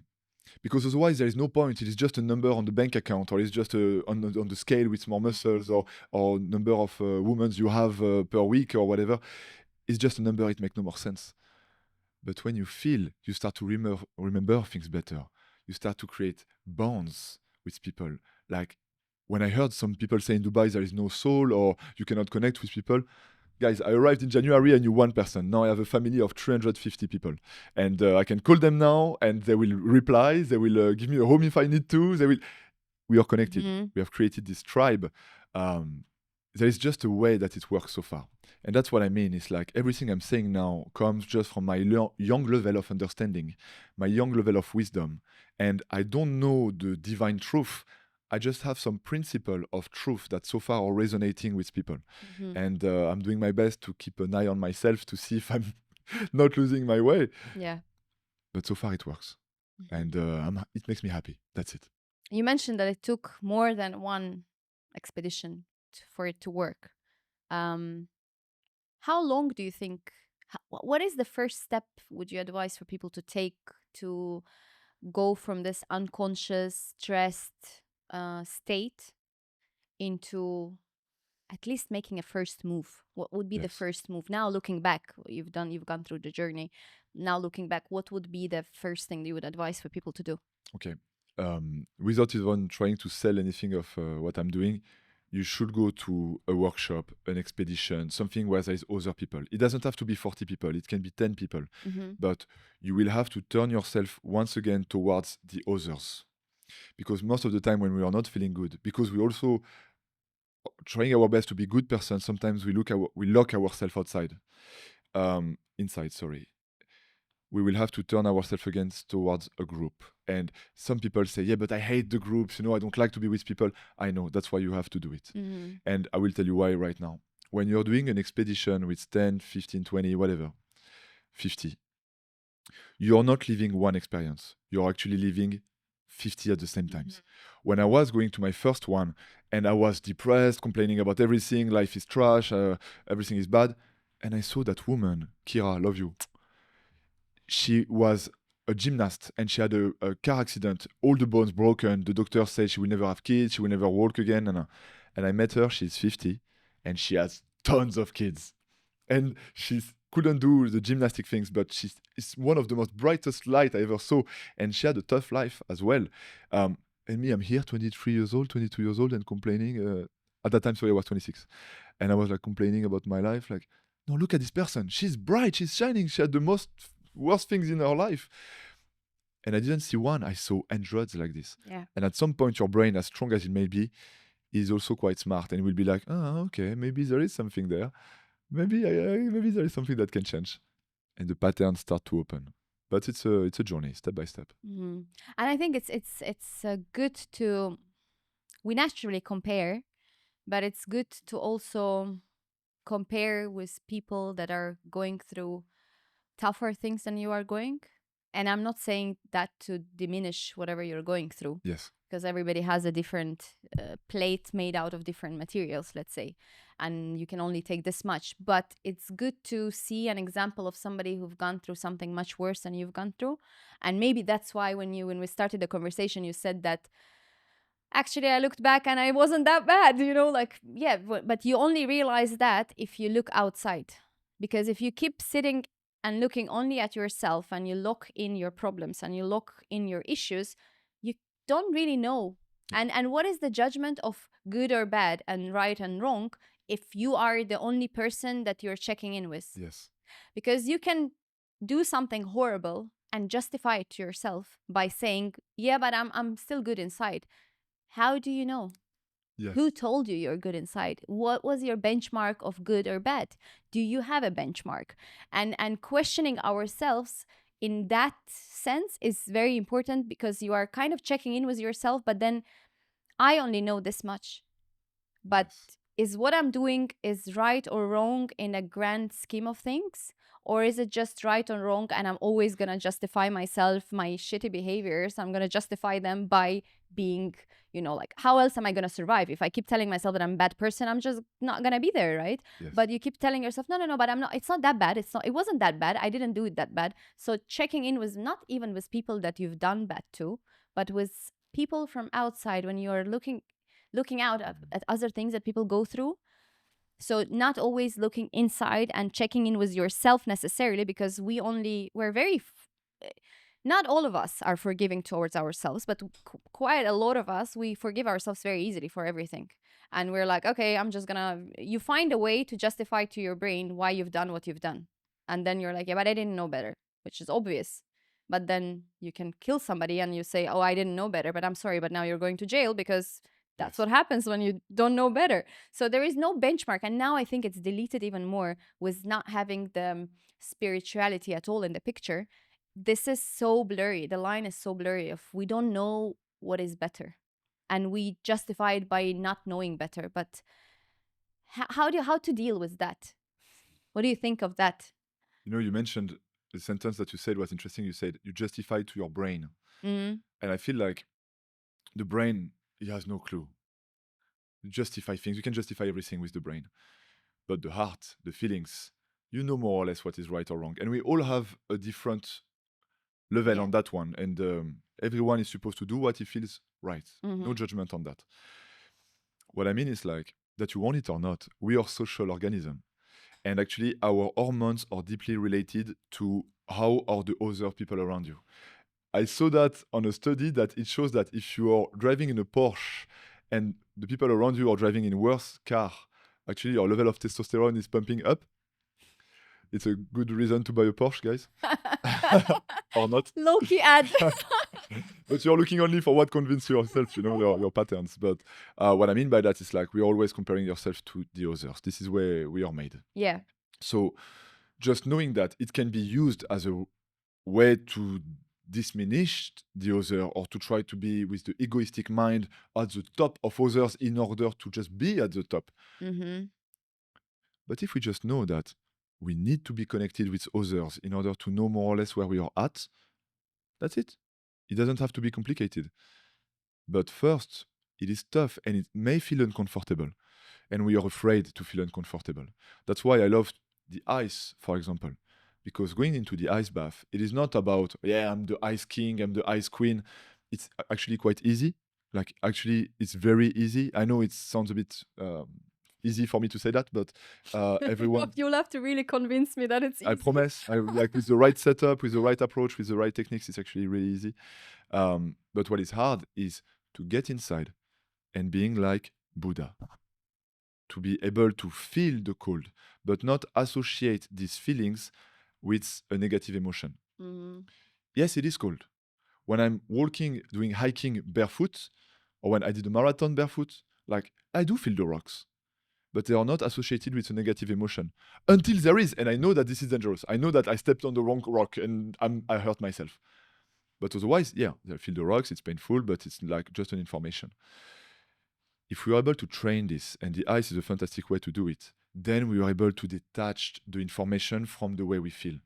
So we are like, okay, the others around me are like this, and me, I am like this. It is not good or bad, it is just a fact. It's just the way I feel. And then you can finally have a compass on I should go a bit more that way or a bit less that way, or maybe I should rearrange my brain because I'm just not doing the right things. Guys, we have to be honest with ourselves. Everyone who is looking here is going to be about realizing that we are doing things wrong. Like, that's it. It's about, there is a sentence that I love, and I say that maybe 10 times already, but in order to live a fulfilled life, we have to be willing to die over and over again. If we are ready to just face the things where we are wrong, at some point, maybe we're going to start to do right. And once again, right is subjective. It's just that it will feel right inside. We will not think that it's right. That's way different.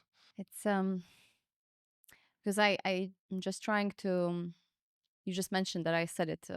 Think with our brain, right? Like consult our brain, Justify, which we should be. justify the Yeah, justifying with our brain, which we should be justifying it to our heart, and we wouldn't have to justify it to our heart. Yeah. Because we know in our heart. It's just we are so disconnected from thinking with our heart, because it's like oh, it's stupid to think with your heart, but which is the only smart way to do. And I think in one of the religious books, it's always like, if you don't know what to do, consult your heart. And I think it's in Quran, and it's a very correct advice. I mean, people can take it wrong in so many ways, but it's, if we really consult our heart, that we always know our conscious knows better than our brain would know. Yes. Because we can always justify things to our brain. We cannot justify it to our heart. And it's... There is a sentence from this Wim Hof that says, divine intelligence doesn't come from our intellect. And if we only follow our intellect, we're actually going to live quite an unfulfilling life. It's, once again, if you're waiting for it to be proven, go for it, but you may miss the train. I don't know how many lives we have, guys. I don't know. I just know that this one should be enjoyed, I guess. And at the end of the day, on a more pragmatic point of view, because I know that people are watching might be like, yeah, but at the end of the day, what do I do? Just go on the internet, or you send a message to Nara or to me, or you go straight away and you look for meditation, breathing, yoga, kundalini, cacao retreat. If you want to go more into the substances, go do ayahuasca in the Amazonia if you want. But start to go to do something that is different from your comfort. And don't go there with any expectation, like you're going to go and change your life and come back and lose your job and quit your husband. And no, just go there with no expectation. Then come back and see where you're at and do it again. You can do it every month, every 6 months, as much as you feel like it's right, but you should keep on doing it. If we are able to care as much as what we have outside, and we care a bit much about what we have inside, maybe there will be beauty happening. Maybe we will start to shine a bit more. And I will tell you something also, guys. But this is just about faith. Is that I am more wealthy than ever. I am surrounded by the best network ever. But when I started, my whole past relationship would say, you are becoming a hippie. You're just going to smoke joint in a field and hug trees and forget the nice things. I am here right now in Dubai and doing fantastic, guys. We are disrupting these programations, these labels that doing this spiritual journey is going to put you away from all the good things that you want. It is not true. It's a past programations. It's gone. I'm showing a new way. And it may happen to absolutely everyone that wish it to. It's true, because we tend to... I've heard this a lot as well. Oh, you started doing the coaching. I don't know, like this whatever, mental health awareness and all this stuff. Oh, she's gone crazy. That's why she's doing it. And that's how society looks at it. Or like not everyone now. People are much more aware, but that's how it's like. Oh, this is absolutely insane. What you're saying is doesn't make any sense. Like it, because our rational brain doesn't want to comprehend this.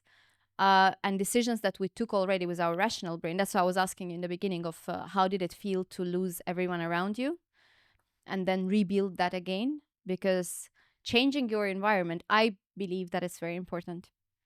And I believe that people around us influence on what we become eventually.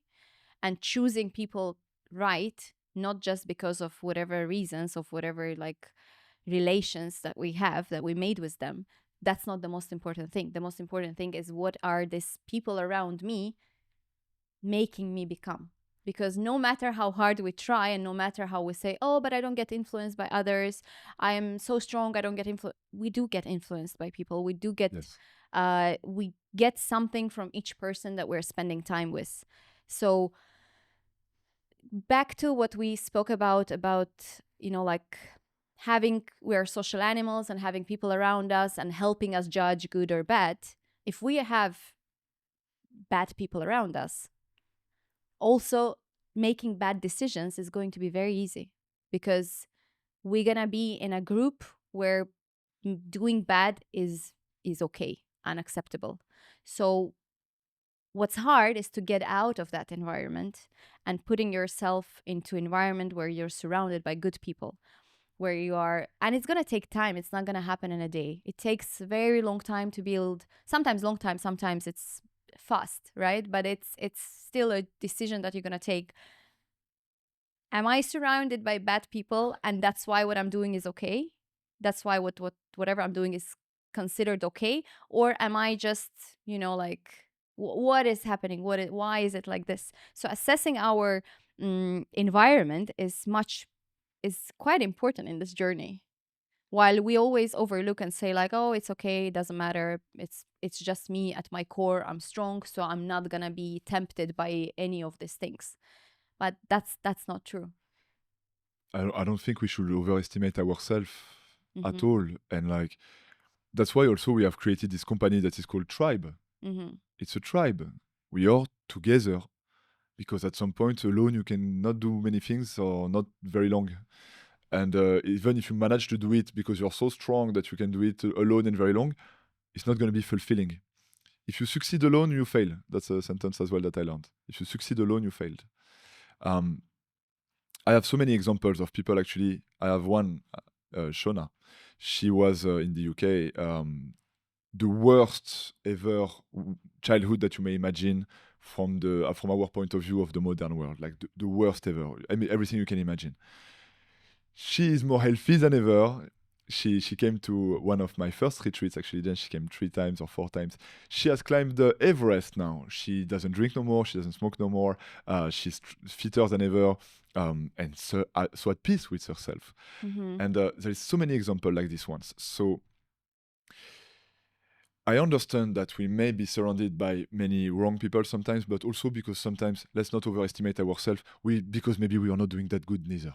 Mm-hmm. It's good to see it both ways, Yeah. because otherwise we are removing the responsibility of our shoulders. Like, yes, maybe you have good reasons and good excuses to have ended up here, and maybe I understand that it's come from the parents, from the friendship, or whatever. We all have good reasons. Let's take in consideration that the past was destiny and that the future is our responsibility. So, all good. You have all your excuses. I understand how hard it was. I get it. I get your reasons. And I'm sorry for what happened to yourself. Now, what? The best day to change was yesterday. Now the best day is today. And that's it. But now the question is, do you really want it? I give you an example. I'm doing breathwork all around Europe. And one day I'm in Düsseldorf, Germany. And it is not about, how can I say? It is not about the country itself. It is not about culture. Mm-hmm. I'm doing my show, I'm talking like I'm doing every time, and we are breathing in and out, in and out. I'm giving everything I have. And they're breathing like this. I'm like, in, out, in. And at the end, I'm like, you enjoyed, guys? Something happened? They're like, yeah. No. That was a great meditation. Well done. I'm sure you had a great time. But that's not breath work. And so what I mean by that is like, I also see sometimes people that want to change, but don't really want to change. Mm-hmm. And it's also okay. But let's just be honest with ourselves. Like, where are you at? Because sometimes I feel we can fall into a limbo where we complain about what's going on outside because we have the wisdom inside, but we are not ready to express what we have inside on the outside, which means that we are going to create some kind of frustration here. I see so many people that are working a lot on themselves. They're becoming so wise. They're so good energy. They're fantastic. But to who are you talking to? Are you writing books? Are you playing music? Are you doing paintings? Are you creating some things? Are you going to companies? No, they do nothing. They still may have some fear, or maybe they don't want it enough. But then you are entering into a very dark place because you realize all the things that are going wrong, but your reality doesn't change. Because if you don't express what you have inside on the outside, never the reality is going to match. And I understand that it's fearful. Now it looks easy to be on the phone and talking, but it wasn't to be always like this. And guys, look at me. I'm talking from my French accent. My English is not that good. Like it sounds easy because I'm making it look easy. But I know how hard it is at the beginning. Do you want it enough? Look at yourself. Let's check yourself a little bit. So instead of putting blame completely on environment, right? It's taking look into yourself. Why did you end up in this environment to begin with? Yes. Because there are sometimes circumstances that force us to be in this environment. Yes. And sometimes we just choose to be in this environment and say, yeah, but I'm the best in this group, Yes. And that's the ego. That's the ego, total. And I have another, because now I put a bit of heavy talk on it, but I also some light about it. I understand that some of us, even more in the Middle East, sometimes we have responsibilities that we can just not run away from. The family, maybe the kids that we had young, the marriage, or you say marriage? Yeah, marriage, yeah. The marriage. Sometimes you have these responsibilities and for a fact, you just cannot run away from it. Yeah. Or even finances. You're in big debt, you just cannot run away from it. What I am offering is not right now a solution to these problems. It is a doorway where whatever your reality is right now, you're able to disconnect from it for a moment. For a moment, you can switch off your mind. You can enter into a state of safety where you can see and feel clearly. So when, after this session, you're going back to your real life, you're recharged, you're at peace, you see more clear. So you're able to take better decisions that will probably allow you to deal better with what's going on. And even if you cannot influence what's going on, you will feel more at peace about it because you know that you have this doorway to a state of peace somewhere. I don't know your community. I hope that makes sense to them a little bit. Sometimes maybe I'm talking more with my own vocabulary. But I want everyone to keep faith and hope that in a way or another, we can live a life better. And sometimes without having to change our life. Sometimes we don't want to change our wedding. We don't want to separate from our husband. We don't want to change work. We just want to feel a bit better. There is ways. And maybe after things will change. Maybe not. I think also when we feel better inside, everything feels better. Yeah. When we are more at peace with ourselves. Because if you really think about it, we are not fighting anyone. We're fighting ourselves. And because we woke up in the morning unhappy ourselves, we are making sure all our relationships around us are unhappy. And it's a bad experience. It's like you are getting in the car and you're already stressed. No matter what other people do around you, you're gonna find something to be stressed. If you're stressed, you're gonna always find something around you that will make you more stressed.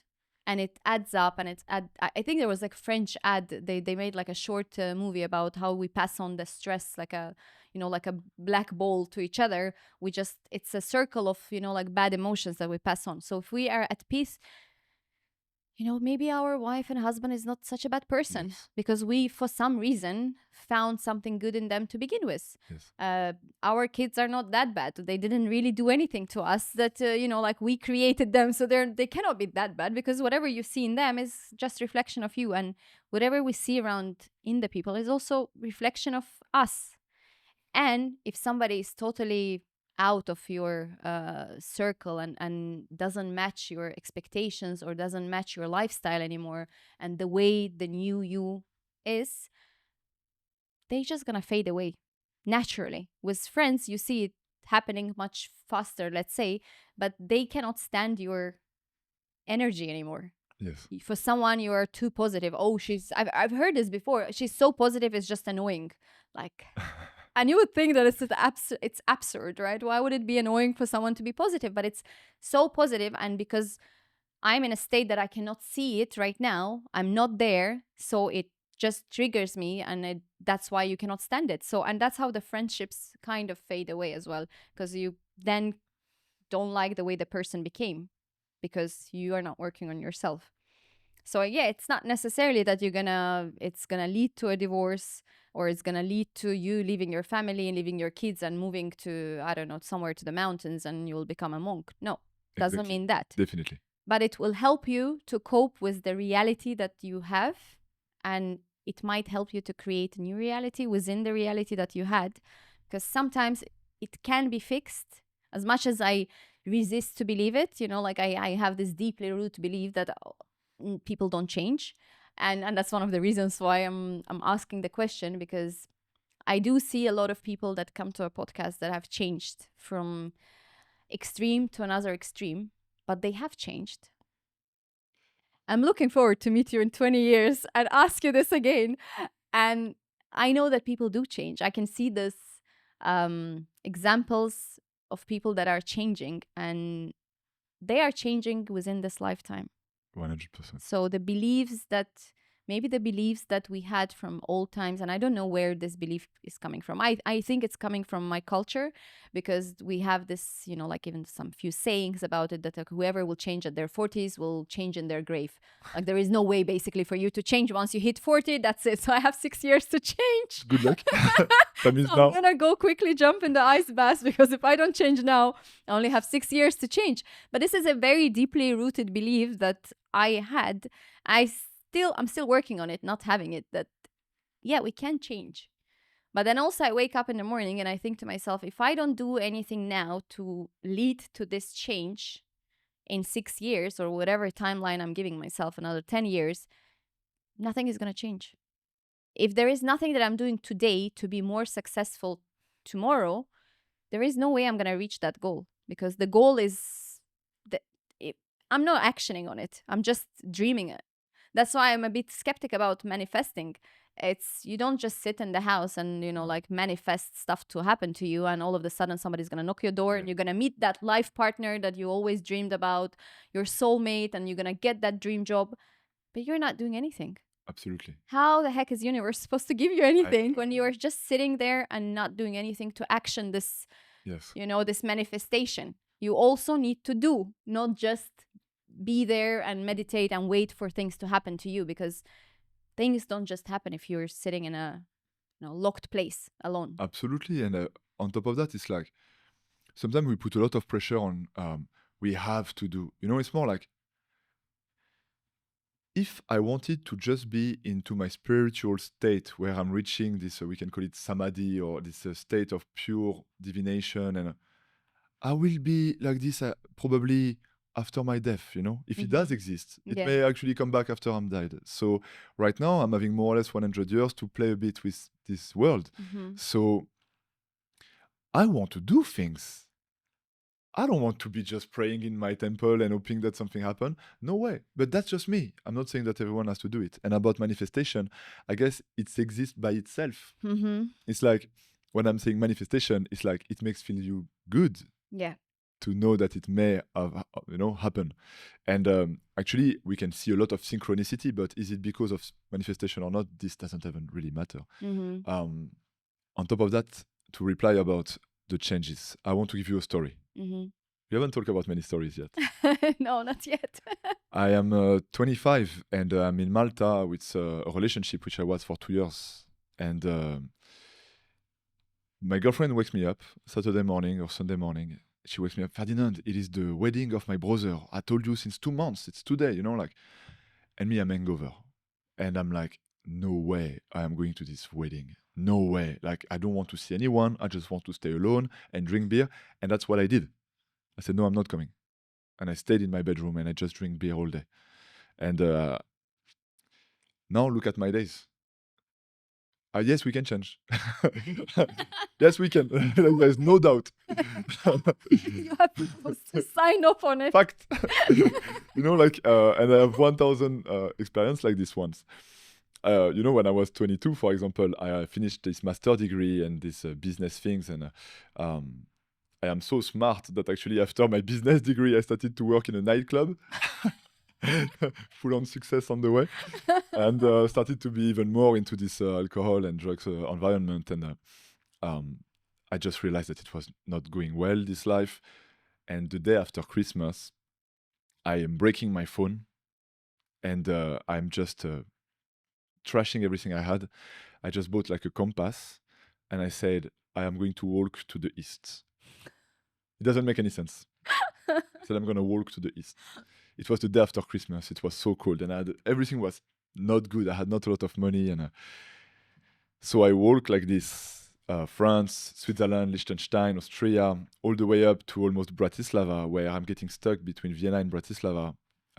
It is 4 a.m. in the morning, snow everywhere, and I am drunk because my I was water, going to ask you, were you drunk when you took the decision? my water was frozen. I have a good excuse. My water was completely frozen. You should have gotten some vodka. So I had the vodka, no joke, and I was drunk. And I'm getting so tired. It's 4 a.m. in the morning. I'm putting this tent that is all destroyed because every day I had to put it in and out with the snow. And I'm in that tent one more time. And I'm warming up myself with a little lighter and a pot like this, I'm like this. And that night, I saw the light of the lighter getting down in slow motion. So no more heat. I'm like, here you are. You didn't face your fear. You didn't have any balls to kill yourself by your manly way, if I can say. You gave it back the power to nature. Now you're gonna pay your price. It's done. So I'm in this tent and I'm getting cold, like very, very cold, freezing everywhere. And I was already frozen since days. And at some point, what should happen happened. Hypothermia. I start to feel so warm here. Hypothermia, it's when, for those who are listening, to survive, your body is shutting down the veins, is vasoconstricting the veins of your extremities in order to bring the blood to the vital core, in order to keep you alive longer. And I'm in this tent, and I'm like, my God, this is the VIP way to go. I'm feeling warm, I'm alone, no one will be bothered. Amazing. And at some point, I will not say that it's like a voice of God. It's not that. It's just more like a feeling. It's like at some point, my mind shut down, and I realized that my mind wanted to die, but my body wanted to live. And I just realized that, and the feeling was like, my God, you're gonna die like a poor dog in the middle of nowhere at 22 years old. You think you know everything. You know nothing. You know nothing, and you're gonna disappear like this. And I swear, I just stood up. I put my yoga mats around me like this. I just left everything behind. Sorry, nature. At that time, I was not carrying too much. And I started to walk again. I was falling on the floor, standing up again. Warm, cold, warm, cold. I was laughing, crying, kept on walking. I was 22. I managed to reach some kind of like weird bus/train Slovakian station that brings me to a first hotel. They didn't let me get inside because I looked like a hobo. Imagine after months living outside. And I shaved my hair, guys. So I had like a mohawk like this. And the first hotel doesn't let me get inside. I go to another one. And on that day, when I finally arrive at home, at the hotel room, I had the best shower of my life. I had the best beer of my life, the best wonking of my life. I had the best everything of my life. And from that day, I still didn't know anything about life, but I realized that if we allow ourselves to go a bit into discomfort, then things are going to feel amazing. And of course, we don't have to do the same actions that I did, but the logic is there. And more than that, just to smash even more the story, on the hallway, I was popping Xanax, a lot of Xanax, just to sleep at night. And on that night, when I'm in my tent and I'm freezing cold, I'm looking for the box of Xanax in order to end this, and I cannot find it. I knew I had one left, and I cannot find it. And I will only know when I'm back at home at my cousin's place that I forgot one box at his place. If I would have had this box, I would have fell asleep, I would have been gone. But somehow, I left one box at his place before. And once again, faith or not, whatever, like, otherwise it's always easy to say it when you survive, and there's many who haven't had this chance. But from that day, I knew I was not supposed to die. And I was still depressed 4 more years until I started this journey at 26, but I knew from that day I was not supposed to die. And I feel like it gave me power. It gave me something more. And what I mean by that is like sometimes the hardest moment of our life may have become the best. They gave us abilities. They gave us a way to see maybe more light when we are into the darkness. Mm-hmm. You enjoy? It's it's I have a bit of goosebumps. But would you say that you were suicidal at that point of time? I wished every morning that I would not wake up, yes, for over 10 years of my life, since I was after puberty till I was 26. Every morning I wished I would not wake up. Even after this experience at 22, I wished I would not wake up. But before this experience, I was thinking about suicide. After this experience, I had never thought about suicide again. I just wished I would not wake up, but I knew I had to stay alive somehow. But you wouldn't take the action. Yeah, I would not take you the wouldn't. action, no. And I faced it again many times. Like I was like on a roof of a hotel looking at the emptiness. I checked on myself many times again after, where I just like faced it like, do you want it or not? And I didn't want it. I wanted to stay alive. And since then, since you've started the journey, have you ever felt it again? Never. Never. I have a really blessed feelings every morning. I'm happy to wake up. I fall asleep like a baby. I'm still partying a lot, but no alcohol, no drugs, fantastic people around me. Because sometimes as well, I think like spirituality has a bit of a boring side attached to it. Like if it's just meditation and, yeah, but I want to enjoy life, I want to. Guys, I don't drink. I can party every night. I don't have hangover. I'm surrounded by people that are full of energy and good intentions. And because they have this mindset, they have fantastic plans all the time, boats and cars or grass and fields. We're always in the best place with the best people. And we have so much fun. It's non-stop. How did you remove the association of partying and drinking from each other? Because it's how we associate things, right? So partying is, we think that it's naturally drinking, getting drunk. That's the party mood that we get in. And I think it's a global thing. It's not just like here, for example. Like it's a global thing we think of. How did you remove that from? I feel like I didn't remove it. It's just that by starting to experience other things, my brain just made the choice. It's like by starting to go to other places where people are healthy, people are having actually a lot of fun and like crazy party, but where there's no alcohol, slowly your brain starts to be like, my God, it is better here.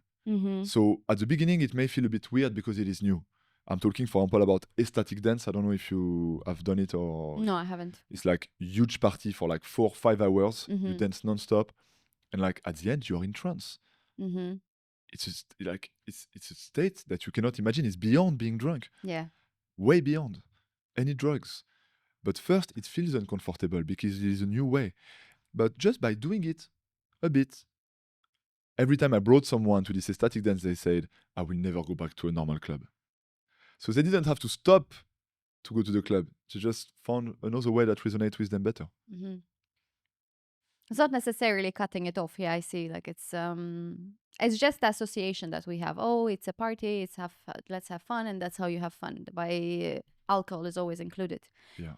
Do you believe that it's possible to maintain same relationships with friends that, let's say, drink and party in that way, still be the only one who is not drinking at that place? Yes, it may not happen very often, but it has no issue with that. I'm sometimes surrounded by people who are all drinking, and I have no issue with that.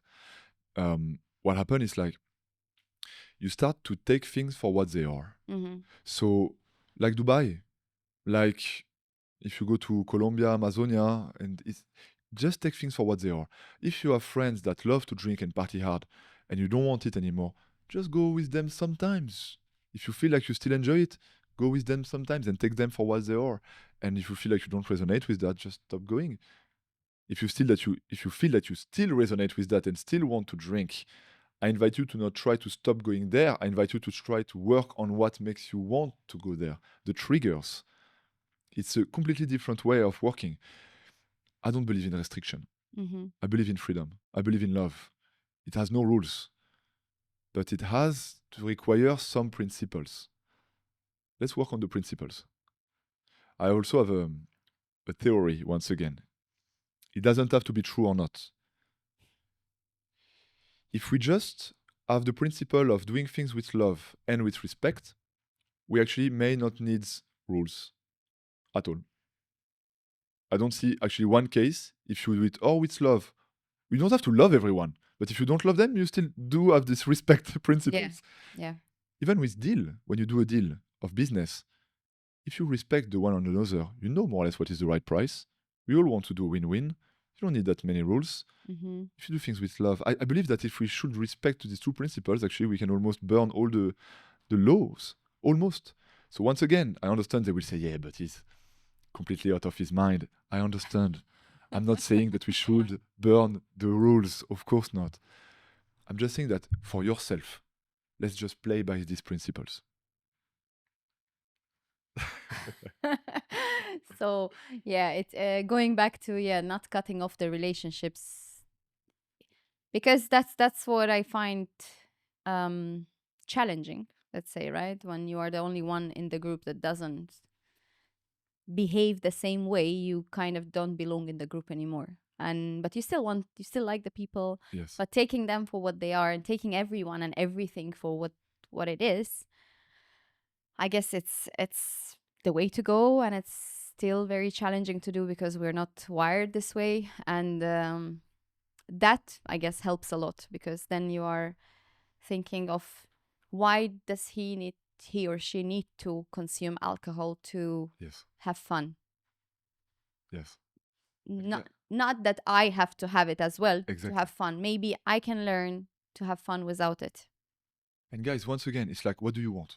No, Mhm. at the end of the day, Yeah. here, I'm not trying to convince you at all to get into the spiritual journey. Like, really not. Like, just do what you want. I'm But, convinced, but yeah.